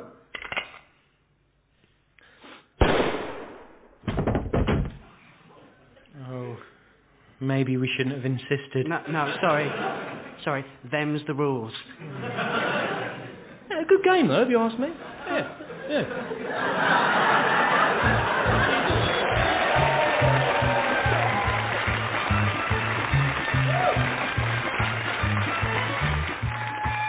Cowards was written and performed by Tom Basden, Stefan Golaszewski, Tim Key and Lloyd Woolf. The producer was Victoria Lloyd.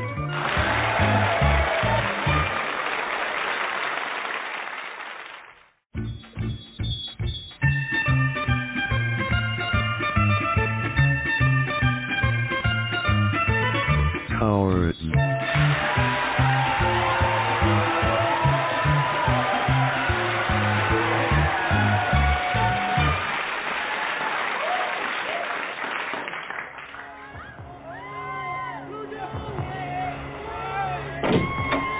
Turn that trash off, I'm in an awful mood. Well, you can say that again. Oi! What did you do that for? I was watching that. If you'd avert your staring tackle from the idiot box for 1 second, Danvers, you might see that I'm really upset. What's up? I was watching that, You can though. watch it later, Danvers. But we rented it. Yeah, but this is important. Thank you, Carey. What were you watching, anyway? The day after tomorrow. When does it need to be back? The day after that. Well, when did you rent The it? day before yesterday. I'm really confused. Well, go on, what's up then? Melanie Ashdown. Paddy's daughter. Yes, Paddy's daughter.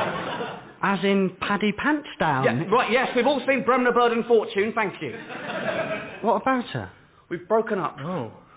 I didn't even know you were even going out with her. Well, I was. Well, how long for? 7 months. 7 months? You've been going out with Paddy Ashdown's daughter for 7 months and none of us even knew about Well, it. apparently so. Well, does she look like Paddy? Yeah, a little bit, yeah. Is she nice? No, she bloody isn't. We just had a blazing row. I wish you hadn't split up with her. I'd love to meet Paddy. Well, you'll get your wish in a minute. He's on his way round on his moped. He's livid. Oh, wasn't he in the Paris? Yes. What was the argument about? The Blumps. The what? Eh? Right, you remember a children's TV programme called The Blumps, right? No. Why did you... Well, okay, because me, Melanie, Deborah Hattersley... As in Roy? Yes, Chad Tebbit, Rory Hurd and Hamish Boothroyd were all sitting around talking about kids' TV programmes. Inspector Gadget. FAB, Thundercats are going. Wow. Exactly, yes, except that's Thunderbirds, but exactly, otherwise, yes. Anyway, so I said, who remembers The Blumps? And no one had seen it, and Rory Hurd accuses me of making it up, and they all round on me, calling me horrible names and calling my parents laymen, and me and Melanie leave to go to Cafe Nero, at which point even she says outright that I made it up and there's no such programme. What did you say? I pointed out that her dad was a sex-mad nearly man and spat in her latte and ran home. That was below the belt, Rocket. Well, I don't remember the Blumps, though. they were green and all had different jobs. Are you not thinking of the Smurfs? No, I'm not. The Smurfs were blue and none of them had jobs. Right, I'm going to make myself scarce. Yeah, me too. Hello, Mr. Pantsdown. Ashdown. I like your beret.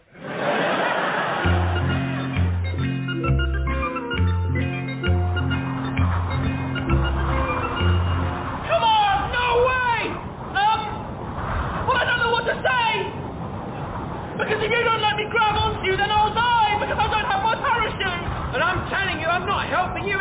time. But we've only got about 10 seconds. Oliver, take that mopey look off your face. This is the only way you'll learn. Everyone else remember to put a shoot on. But I missed the tour. More fool you. Please let me cuddle you before you pull the cord, thingy. It's called taking responsibility. But I will.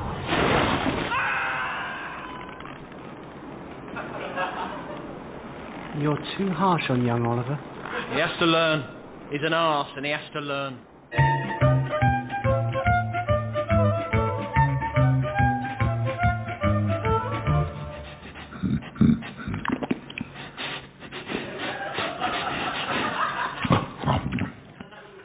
What the hell is that? What? What is that thing? Thing. That's nice. That is your new pet.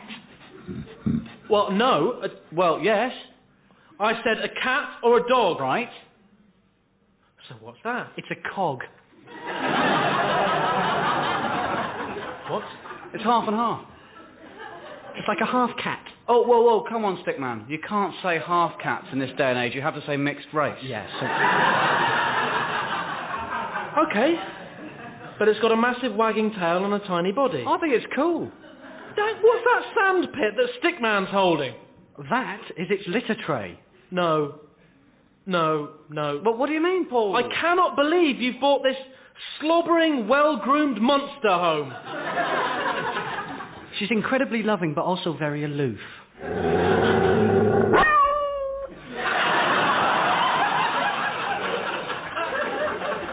What was that? That's its mewf. Right, get it out. Fine reaction that is to have, Paul. I want a normal pet. Well, I wanted a normal flatmate. That is disgusting. Says a man with your eczema.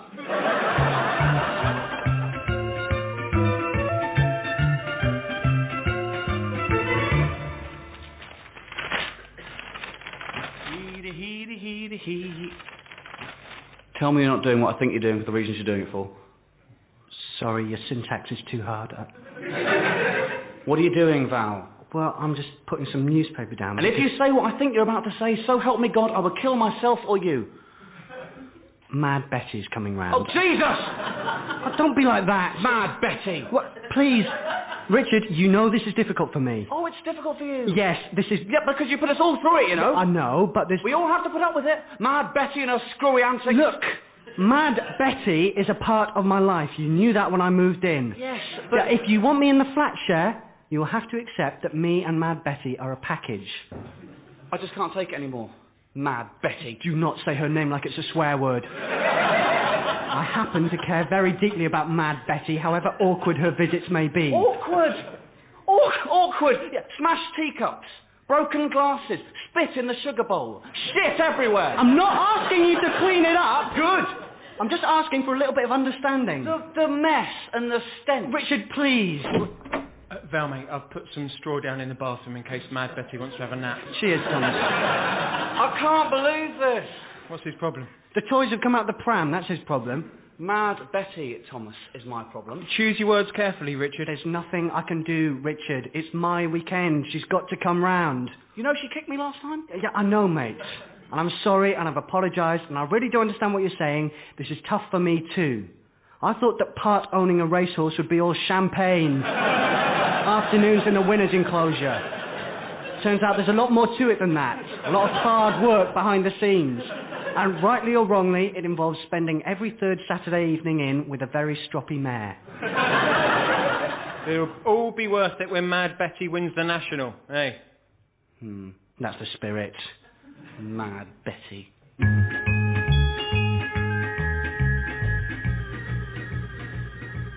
Jesus Christ, look at that! Roland, be quiet. Holy shit, though, Parry, this place is amazing! Will you please stop swearing? Sorry, Parry, it's just I've never been in a church before. Okay, well, by all means be awestruck, just less of the cuss words. Sorry. This is all great. Why have you never been in one before? Dunno, I got the impression that there was a dress code, or the drinks were expensive or something, but free wine, it's amazing. Well, it's meant to be the blood of Christ. Well, it's plonk certainly, but it's not that bad. So, Christ then, is he the fellow in the windows with all the fish and the pointing and whatnot? Yeah. Yeah, that's him. Yeah. Oh, I wish I'd found out about all this before. I mean, why didn't you? I'm not a naturally curious person, Parry. I've never been interested in, information or, for want of a better word, things. Here comes Chip. Well? Yep, fine. Looks like it's pretty sewn up. You kidding? No. Turns out my cousin was christened by the manager here. The vicar? Yes, well... basically, looks like I'm a bit of a shoo-in. I thought there were procedures and training. Well, all right, chill out. No, I just fill in these forms and I'm away. The guy here reckons I could have my own church within a couple of months. That'd be wicked. You could sell the caravan. Well, 5 steps ahead of you, Roland. I've already got the ad in loop. So what do the forms say? Oh, pretty straightforward stuff, really. Have you had any previous convictions? What's your favourite hymn? What's your favourite hymn? What's that supposed to mean? Surely they mean, who's your favourite man?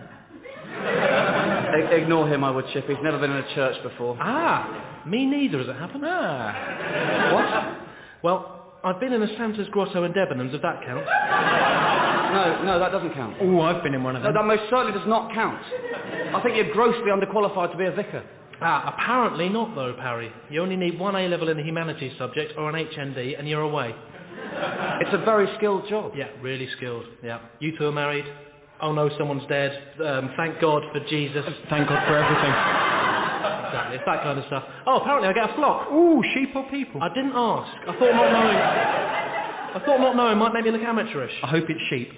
I think, in my opinion, you should try and get your job at QuickFit back, Chip. No way. After the way they accused me of stealing tyres, no way.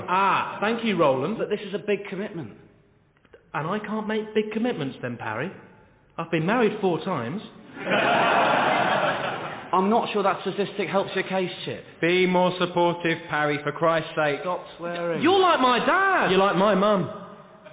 All right, fine. I won't say another word. Good. Now, let's mosey on down to the synagogue and see if we can't find a job for Roland here.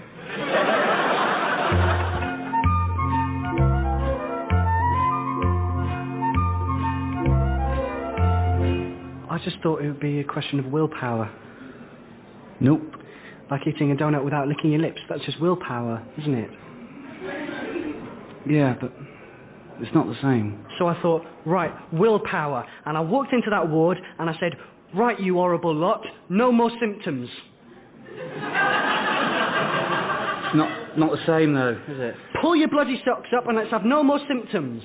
I don't want to see a symptom out of any of yous. Overly simplistic, though, eh? Anybody I caught doing a symptom got a clip about the ear. Oh. Daisy. And anybody who didn't look symptomatic, they got a kiss or a go on my Nintendo DS. I see you were going for carrot and stick. That's the long and the short of it. I thought if they associated symptoms with bad things and not symptoms with pleasure, then they wouldn't do symptoms anymore. And you'd be the hospital hero. I'd be the hospital hero and would probably get an honour come New Year's. Well, this certainly explains Dr. Michelson's speech about porters getting above their station and hindering the running of the department. Yes, and why he made it such a sweary speech.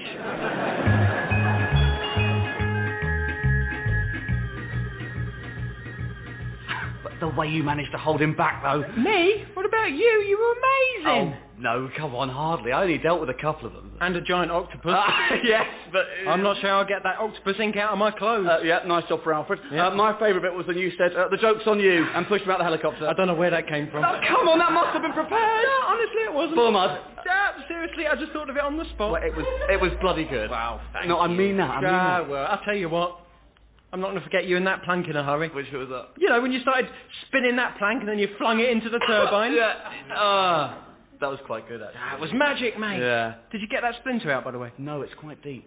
The joke's on you. It's really good. Stop No, it. Hey, guys. Hey, Steve. You right, Steve? What are you talking about? Nothing. You know, work. Yeah. Go on. I'm just talking about the Mitsushi figures. Yeah. Yeah? Well, did you have a good weekend? Yeah, good. Yeah. Yeah, quiet, you know. Yeah. Stayed in. Did you? Yeah. And, Bruce, you? Good weekend? Yeah, stayed in as well. Watched telly. Yeah. X Factor. Yeah. Oh. You? Well, exciting. A weekend at Jackie's parents' place. Ah. Yeah, so met her parents for the first time. Oh, no. No, they were very pleasant. Yeah. So, well, back to work as well, so catch you later. Yeah. wish we could tell people that we're Batman and Robin.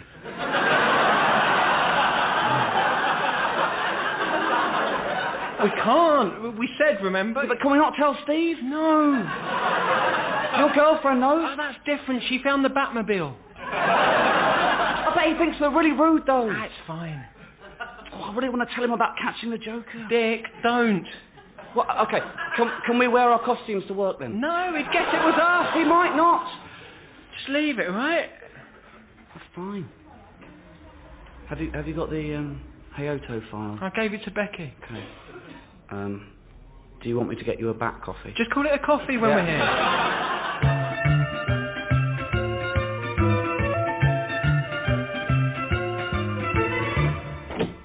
Oh my God. What?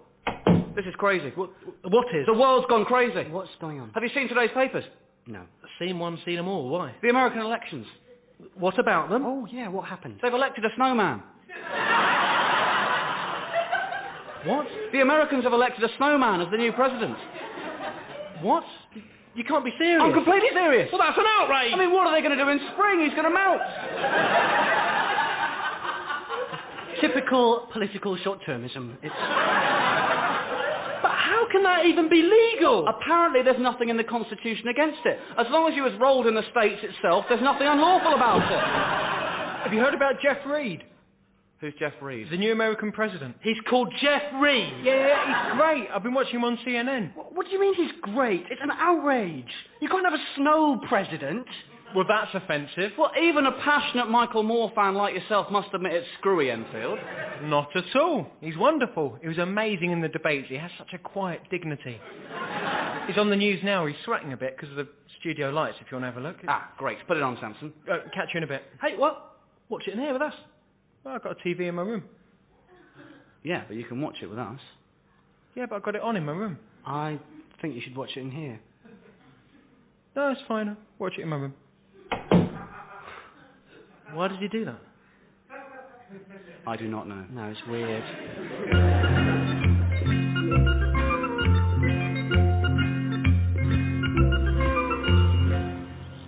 Cheer up! Cheer up!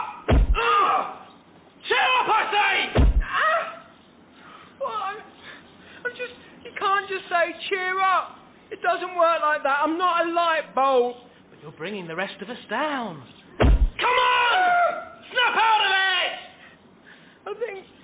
I think you caught my shin and I think it split. I think the bone's literally split in two. Then maybe, don't be such a miserable sack of gloom, and you won't get smacked about! Hello, Pooh. Hello, Eel.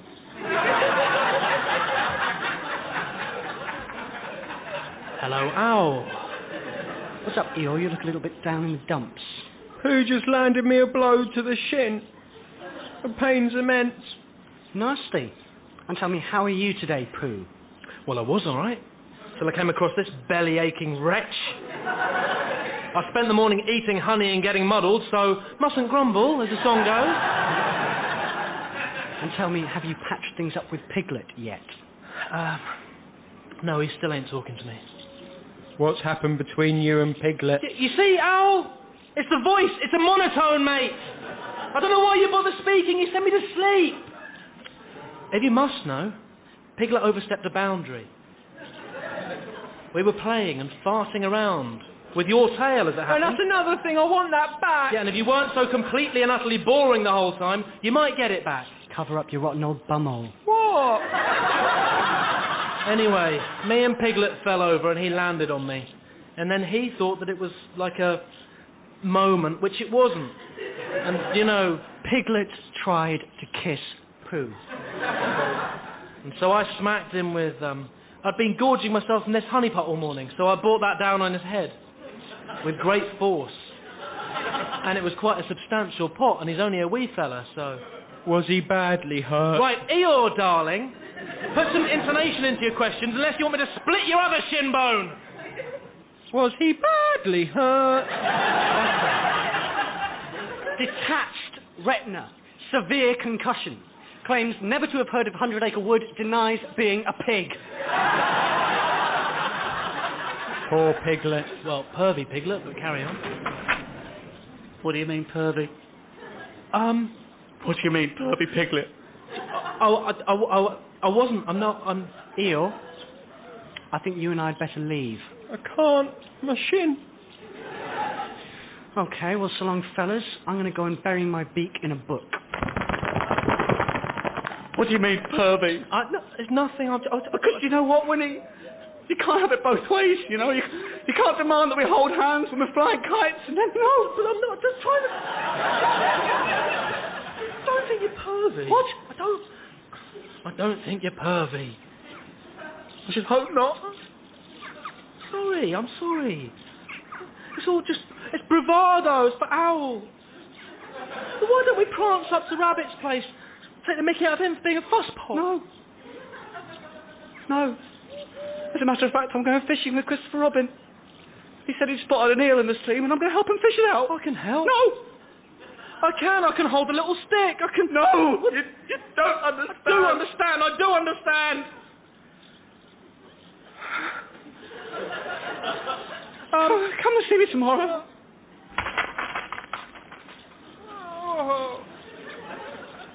What are you whinnying about? Nothing. I think I'm going to pass out. Yeah, good. Do so. Give us all a break.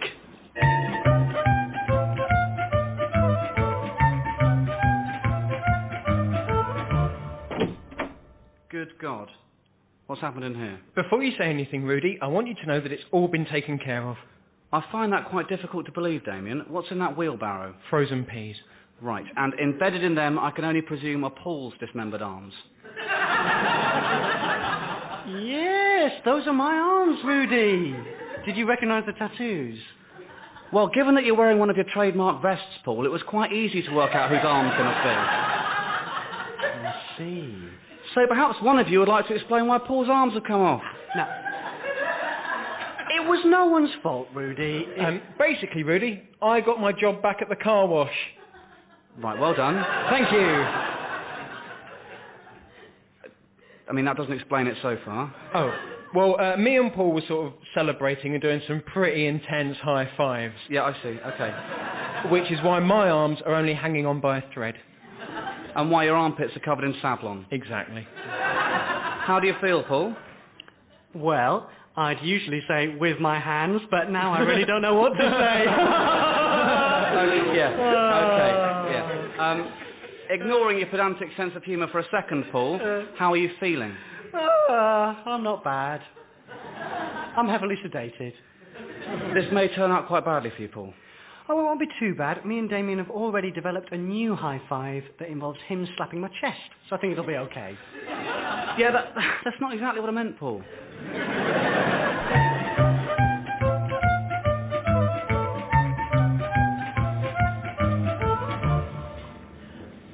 Will you be my best man? Sorry?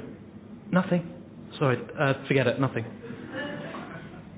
No, what did you say? No, nothing. Just honestly, just how much is that?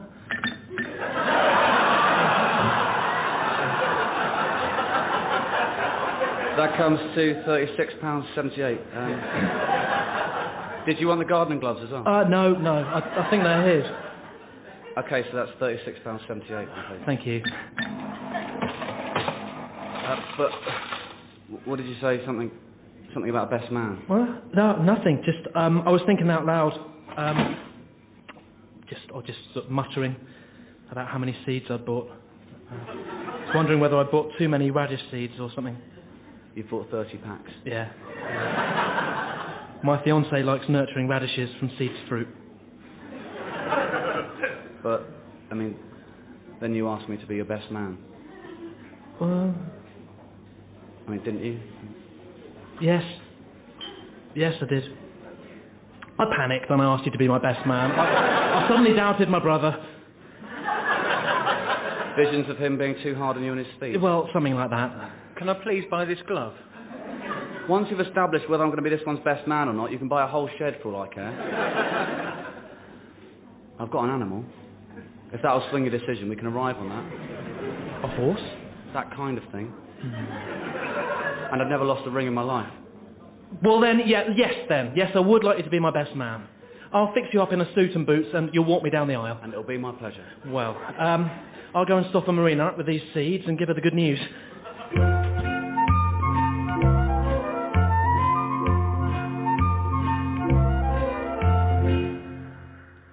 Oh, Princess! Princess, where are you? I'm here! Where are you, Princess? Princess! Your Majesty! Oh. Oh. Hello, Seth. I didn't expect to see you here.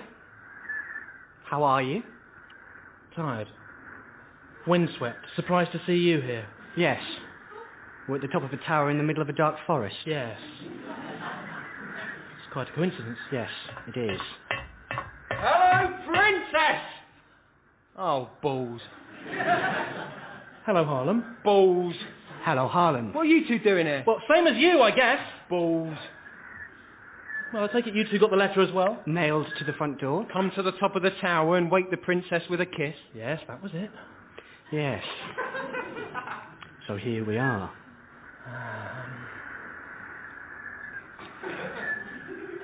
It's awkward. Very awkward. Balls. I suppose you met the goblin at the drawbridge? James? Yes. Yes, he's very nice. But he kept name dropping. It was all Sir this and Lady that, King one thing, Queen another. Well, he's a goblin. You've got to give him some leeway. I'm sorry for the language, but this is balls. I've been kissing my wife for days to practice for this. I know. I bought a special kissing stick from a man. I was really looking forward to just getting here, kissing the princess, imprisoning the wife, and living in luxury. Did you bring your weapon? I brought a toothbrush. It said in the letter to bring your weapon. I thought it was innuendo. You at least bought a shield. No, I brought a toothbrush and some condoms. This is turning out to be nothing like the night I had planned. Hey, guys. The princess and I are going hunting. Do you fancy joining us? What? She's absolutely gorgeous. I've already glimpsed her nipples. What? And she's got the most amazing sense of humour. She's got a good 3 minutes on James the Goblin and his name dropping. Have you met James? What? Okay, whatever, the offer's there. We'll be mounting our steeds just as soon as we've finished the celebratory feast. And if you could all refer to me as Prince Jerry from now on, that'd be grand.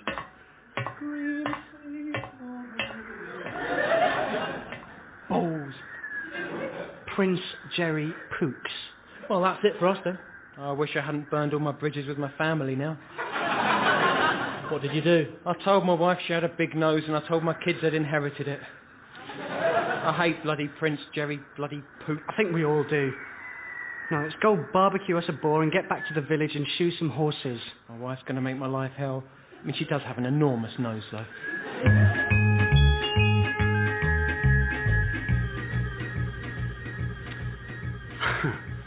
Hello, everyone.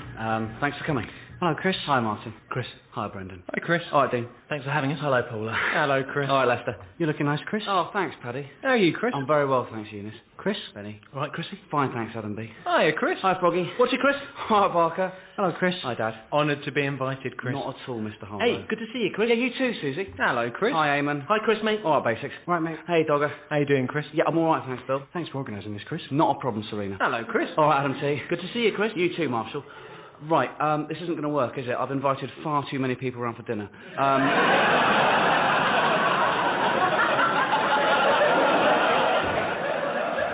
I can't possibly seat or feed you all. Admittedly, it's my fault. But could everyone but Marshall please leave? Okay, bye, Chris. Yeah, see you, Martin. Cheers, Chris. Take care, Brendan. So long, Chris. No worries, Dean. Ciao, Chris. Bye, Mrs. Wilcox. Thanks for the cake. Laters, mate. Yeah, bye, Lester. Bye, Chris. Yeah, bye, Paddy. I'll give you a call in a week. Bye, Chris. Bye, Eunice. Look after yourself, Chris. You too, Benny. See you, Chris. Yeah, bye, Eamon. Laters, mate. Goodbye, Froggy. Bye, mate. Yeah, cheers, Barker. See you later, alligator. Bye, Dad. All the best, mate. Goodbye, Mr. Harlow. Take care, Chris. Bye, Susie. Bye, Chris. Yeah, bye, mate. Laters, Chris. Yeah, see you later, Basics. Chris. Dogger. Bye, mate. So long, Bill. Take care, Chrissy. Thanks, Serena. Bye, mate. Bye, Adam T. Thanks for letting me stay, Chris. No problems, Marshall. Let's eat.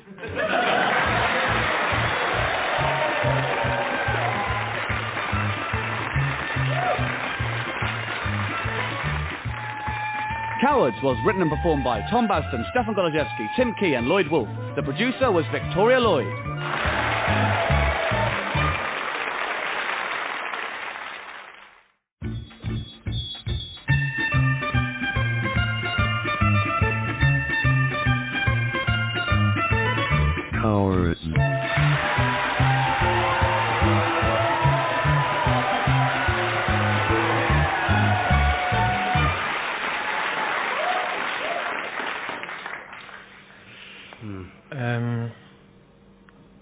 16. 17. I knew that. Yeah. 18? 19. Very good. 20. This is nail-biting stuff. Was 20 right, Richard? Just checking the answers. Yes! Well done. Okay. 21? Blimey. Yes! Oh, dear. Very good. 22. Is that? Yes.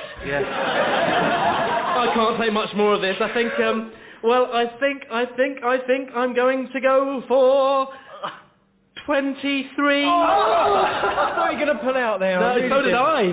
Well, come on, what's after 23? Oh dear. Struggling. 24? Do not ask me, Simon. I went out before we even got to 10. Richard. I'll just check. Drum roll, please. Yes! After 23 comes 24. I wouldn't have got that one. Is this the longest the game has ever gone on for? Yeah, I think so. This is incredible. What time is it? It's nearly 10. Oh, it's getting late. Should we finish this in the morning? No. Come on. Someone's bound to slip up in the 30s. Oh dear. Sweaty palms. Sorry, Richard, what was the last one? 24. Right, I'll go for 25. This is incredible. This could go on all night.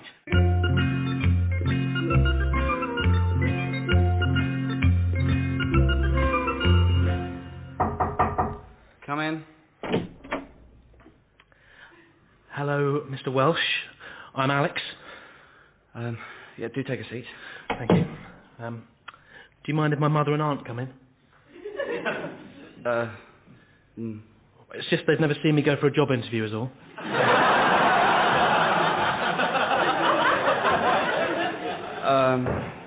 I mean, they could sit on that leather sofa. They won't make a fuss, I'm sure. We've been at the zoo all morning, so they're both fairly tired.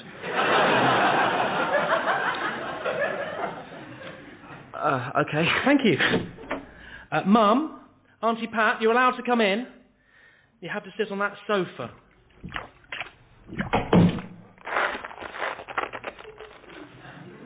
Sorry, they're a bit muddy. Auntie Pat panicked and jumped in with the monkeys. Mum had to go in and collect her. They were both pelted with monkey dirt throughout. Now, this job. Yes, okay. So what attracted you to this job? Well, is it for the Foreign Office or to be a chef?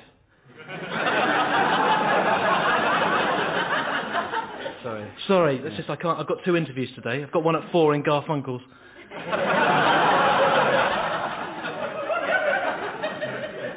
This is for the Foreign Office. Right. Okay. That must be for the chef then. Would you say that you're interested in foreign affairs?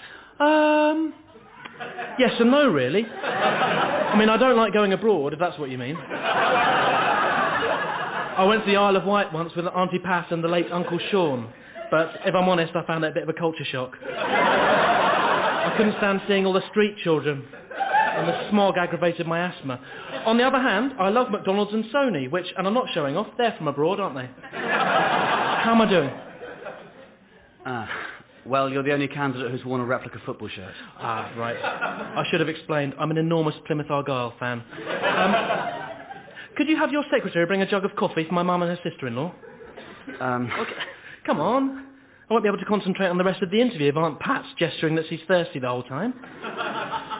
Do you have an A-level at grade C or above in an EU language? Come on, Pops, play the game. Have your secretary bring in refreshments before we start picking apart my CV.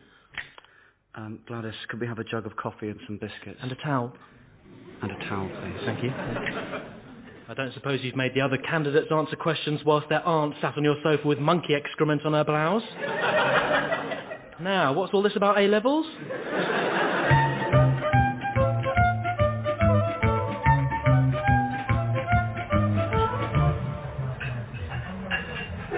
Excuse me, sir. I'm sorry to interrupt your meal, but there's a guinea pig outside. says you're his owner. Me? Yeah. Can you show him in? This is a restaurant, sir. I'm afraid we don't allow guinea pigs in here. Sorry, Lisa, I'll be right back.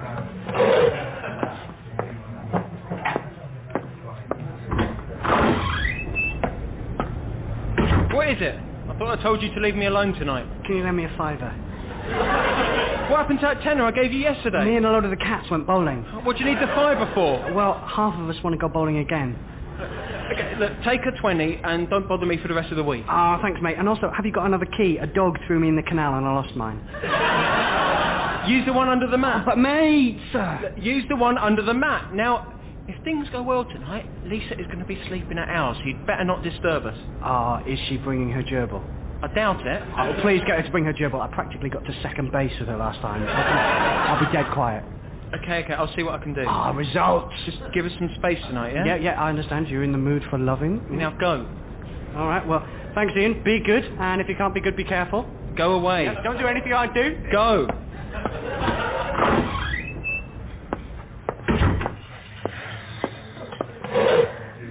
Is everything okay, sir? Yes, thank you. Sorry about that, Lisa. You know what it's like owning an animal.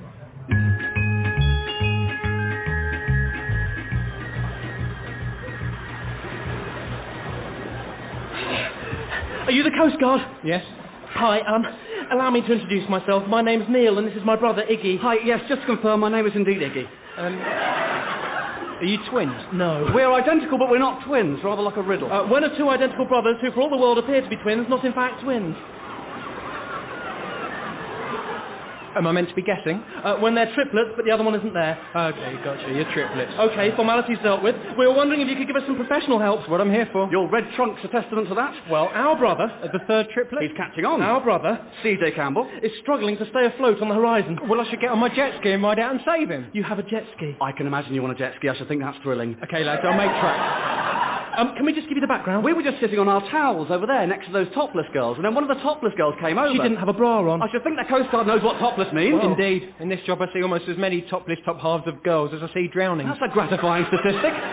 So, she's just sort of looming over the three of us and being topless right in the middle of our conversation. And then she angles herself... It's that lady over there in the floaty orange skirt with no clothes above her hips. Yes, and she angles herself sort of towards C.J. Campbell and says in quite a seductive American way, "Hey, cutie, I bet you can't reach the horizon."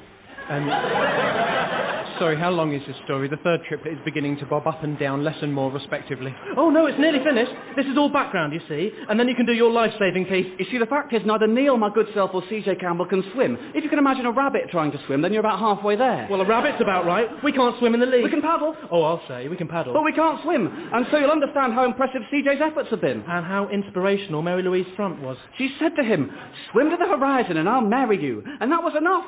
C.J. Campbell didn't even take his jeans off. He didn't even take his jeans off. He just hopped up and made a run for it, and then I guess hoped that adrenaline would kick in and be the equivalent of, say, 8 to 10 swimming lessons with a qualified instructor.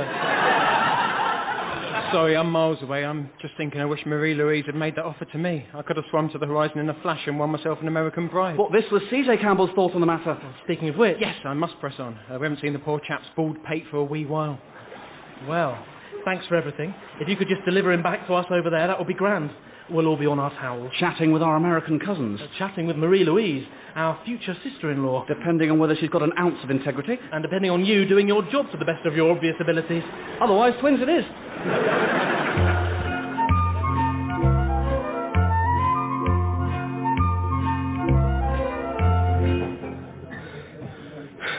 George? Hi, Ivan. George, can I ask you a question? Yeah, of course. Am I fat? Honestly, George, am I fat? I know I sound paranoid, it's just I was just in the park with Moira, and these kids shouted fatty, and I don't think it was aimed at Moira, because obviously... She's only a week old.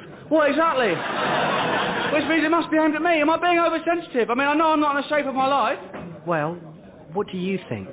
No, well, I don't think so. At least, I wasn't the only reason the floor fell through that bus. There were 7 other people on it. Have you tried weighing yourself? Yes, and it says 8 stone, although the dial does this funny thing of doing 3 complete revolutions before settling on that. I'll be honest, Ivan, I think you are overweight. Jesus, George, you could be more tactful. Don't react like that, Ivan. Well, if I'm fat, how come in my mirror... Yeah, but that's not a mirror, though, is it, Ivan? That's a full-length picture of yourself at 16. It's better that you face up to being overweight. That way you've got a chance to deal with it. You're right. Thanks for your sage advice, George. Ivan, I'm your flatmate and your therapist. If you can't talk to me, who can you talk to? Thanks. I'll have to bill you for this chat, Ivan. I know.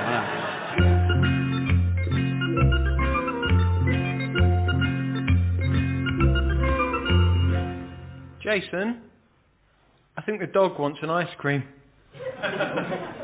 What? I think the dog wants an ice cream. Why? It's run away from home. It's run away? And when I ran away from home when I was 7, it was because I wanted an ice cream. When did you last see him? And I'm not being funny, Jason, but you've not exactly showered the poor mutt with ice cream, have you?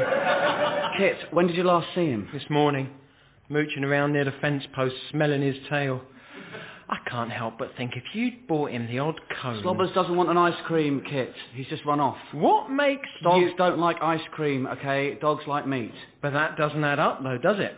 Because if he just wanted meat, he could have stayed at home, couldn't he? No, that's... That's it! Job done. I am the king of the shelf. The DVDs are now arranged in order of quality.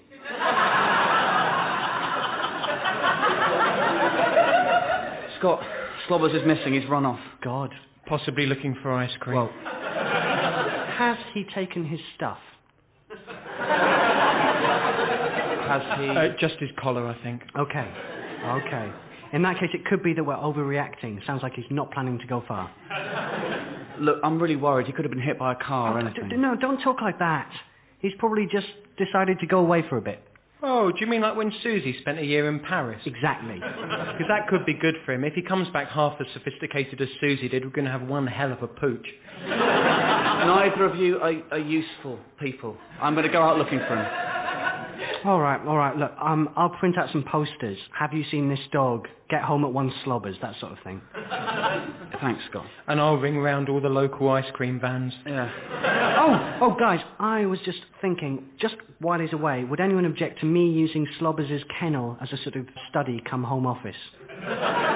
Yes, I would object, Scott. So would I. It would send out the wrong message to Slobbers. Sorry. Yeah, that's just a thought. Yeah, a grasping thought.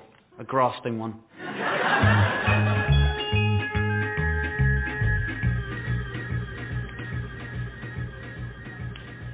Hello, sir. So what can I do for you today? Is it just a tidying up or are you after a change of style? Oh, I don't want a haircut today. Okay. Today I'd like a moustache. Right. Please. Right, I can't actually do that for you. How comes? Well, it's logistics. I suppose the honest answer is it's just a question of logistics. Right, you can't just sort of rustle me up a moustache. Well, no barber could. I'm sorry. Can't you use offcuts? Offcuts? Offcuts. Can't you give me a moustache using offcuts? I don't know what you think offcuts are, but they're nothing to do with barbers. Really? They're carpet or something. Oh, I thought they were the bits you snip off other people's bonces. No. You do keep the bits you snip off other people's bonces, don't you? Well, we sweep them and then put them in a special bin. Well, couldn't you fasten some bits onto my top lip so as to give me a moustache? Professionally, I wouldn't be very happy with that. I think you'd look a bit creepy. Oh. And I think people would be a bit on the repulsed side when you explained yourself to them. Right. Why do you want a moustache anyway? Well, on Wednesday I've got to meet my fiancé's cousins, and they're all a wee bit alpha male, you see. I thought a moustache might give me an edge at the curry. I mean, I suppose I could sort of keep you here for a few days and sort of shave your face, but not your top lip. Excellent. I think I'd feel bad taking your money, though. Oh. Well, then what should I do? If I were you, I'd forget about the moustache altogether and focus on writing a laddie anecdote. One about burping, maybe.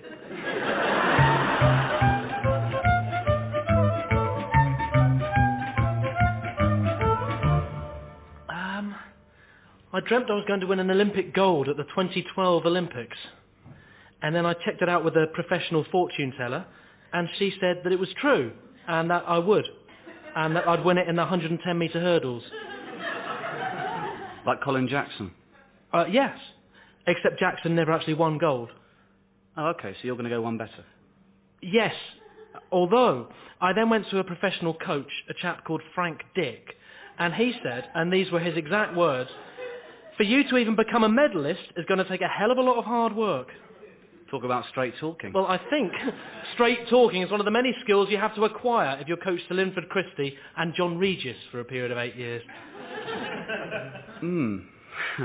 Huh? Yeah, I mean, I don't know whether to be happy for you or to pity you. Well, I think be happy for me, Greg. I mean, imagine the plaudits I'm going to get when I take gold. Yeah, I mean... My only fear is that, you know, it was the type of dream that doesn't actually come true. What? Are you being deliberately a bit off with me this evening? No, I'm pleased with you. Right, as am I. I've been doing a few calculations of my own, and it looks like I'm going to win gold at the ripe old age of 36. One in the eye for all those precocious youngsters who seem to dominate sprint hurdling at the moment. Well, and I mean, 36. I know a lot of guys that age who are kind of searching for something kind of to fill a gap in their lives. Jeff Wallace. Prime example. And I think, personally, that a gold medal should soften the blow of being closer to 40 than 30 and single. Single? How do you know you'll be single? I mean, what about Lucy? She unfortunately dies.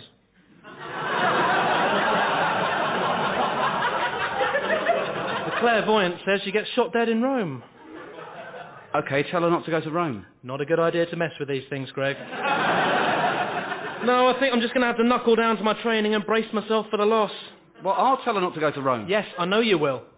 And a fat lot of good that's going to do you. I'm still going to try. Right, well, I'm off to see my nutritionist. Ooh, you're very driven. I have to be. The guys I'm going to beat are amazing athletes.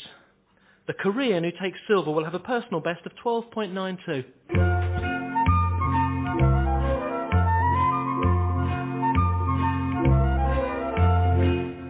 Reese, Scott's wearing lipstick. What if I am? Cricketers do it. It's not the same. Reese, tell him it's not the same. Go and wash your face, Scott. Your mouth looks far too appealing. It's not right. I can't get my head around you lot. Is there a problem, Scott? Well, 1 minute it's you have to look your best for your court appearance, and the next it's lose the lippy.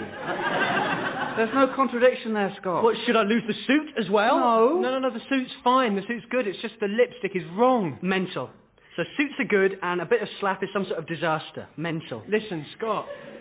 The suit is good because it will make the judge think that you're a sensible young man. The lipstick is bad because it... Well, your mouth... My mouth? Your mouth is far too sexy. Too pouty. And that's bad because? Because that's for girls. Not sensible young men who deserve lenient sentencing. So it's one rule for girls and cricketers and another for lads who break their bail conditions, is it? Yes, that's exactly it. Wash your face. I only wanted to look my best. Wash. Wow the judge with my perfect kisser.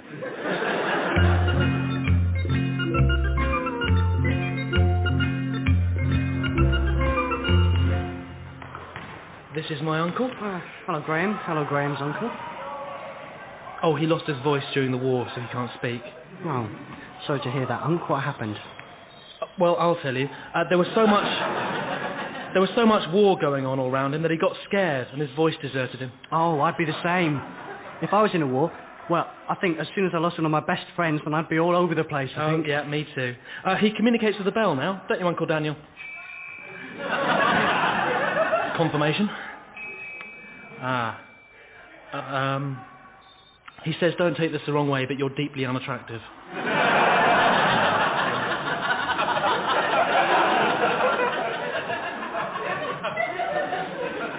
Really? Yeah, he's just said it again. Well, there you go. And he needs the stick to walk, is it? Yes. One of the soldiers from the other country fired a bullet into his leg. He's saying he couldn't have any complaints because he'd been firing his own gun at people from that country all morning. Boys and their toys. He says he didn't have a leg to stand on. Is he aware that's a pun? Oh, he's fully aware. Well, you see, this is why I couldn't be in the war. I'd be... What's he saying? Oh, he's just saying, go on.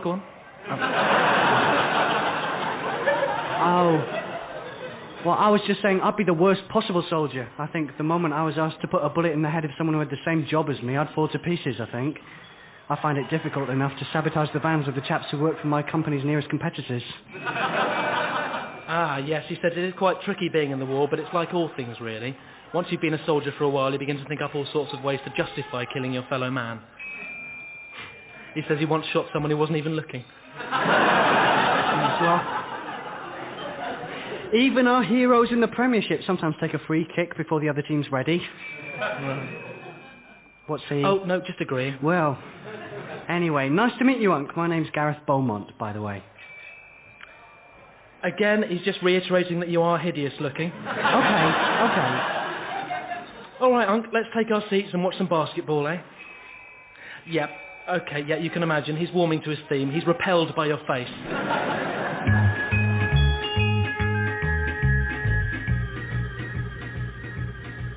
I might call a plumber. Yeah. I was thinking of calling one as well. Oh, great. Well, I was thinking of pulling the toilet to bits and then getting a plumber out to fix it. Yeah, I had a similar plan. I was going to dismantle the radiators and call 2 separate plumbers. The more plumbers, the better. This was my thinking. We'll do your plan. It involves more plumbers. Hello, guys. Wow, Crystal, you look incredible. Thank you. Yates and I have just been hacking at the boiler. There's a plumber on its way now.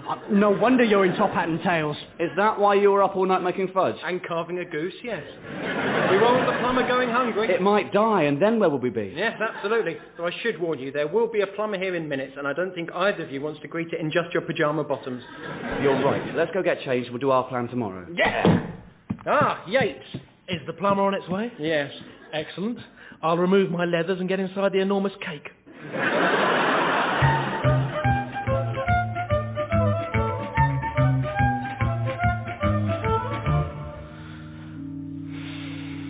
Ready to go, big guy? I'm not sure about this. What?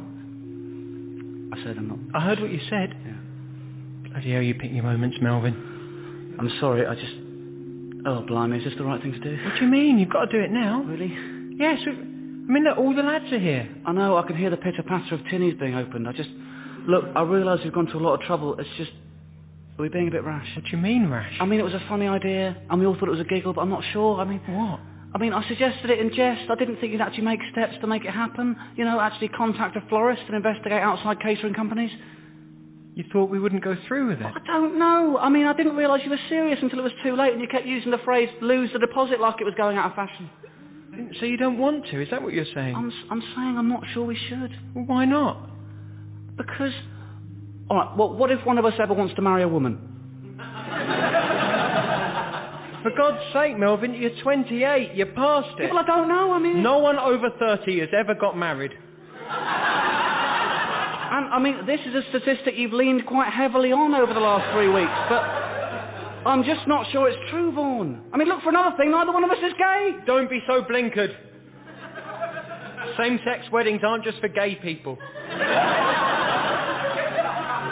I can't believe you're doing this on our wedding day. I'm really sorry. We've been friends, best friends, I might add, since we were 3. We live together. We've been to Corfu together. Let's just do this. Let's do this before God. Shall we? I think we should. Oh, what the hell. Really? Yes, really. You're my best friend, Vaughan, and I want the world to know that. Thank you, Melvin. This really means a lot to me.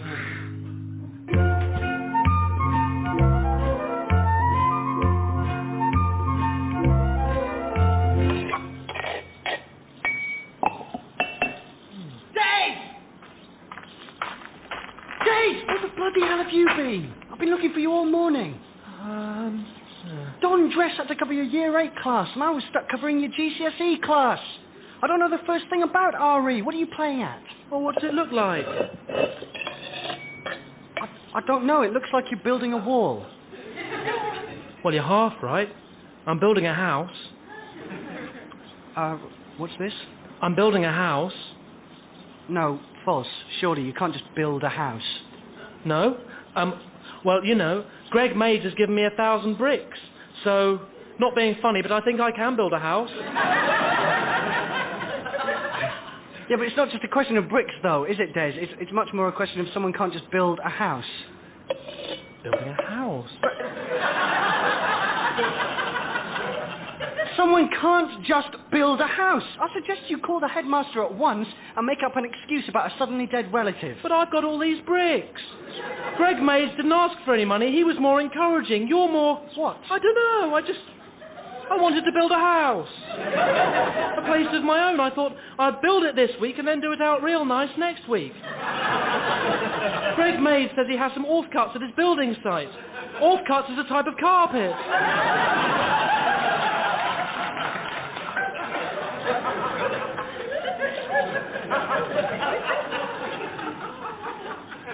Is overambitious. Greg Mays gave me an hour of training. There was a bit at the building site where not much was going on, and he showed me how to do bricklaying. I think I'm pretty good. No, you need foundations. You need to dig down. No, I want it to come up like this. Like a normal house. Yeah, but... if you just build it onto the grass, then it'll topple over when it's windy. What? Do you know Greg Mays? Yes. Well, Greg Mays is bringing round a window later this afternoon. Once that's on, it will look more like a house. It's just, you can't imagine it because you're not very creative. I am, though. Well, you're obviously not because... Well, I am, because I'm left-handed. Then imagine what it will look like with a window. It'll look haphazard. The slightest gust and this will fall over. What about planning permission? What? You need planning permission. But it sort of wasn't planned. It was more spur of the moment, you see. The mayor will have you take it down. Ronald?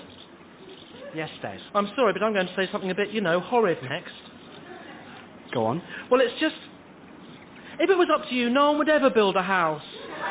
Because, and I don't think you even know that you're doing it, but as soon as you see anyone building a house, you're, discouraging and, sort of, you shouldn't build that. Okay. So I've got to press on. I need to get it up to chest high to make sure it's still nice and level so the window balances. And what would you have me tell the headmaster? I'm expecting a window, Ronald. That's my prime concern at present. Tell him I'm working hard elsewhere with my top off.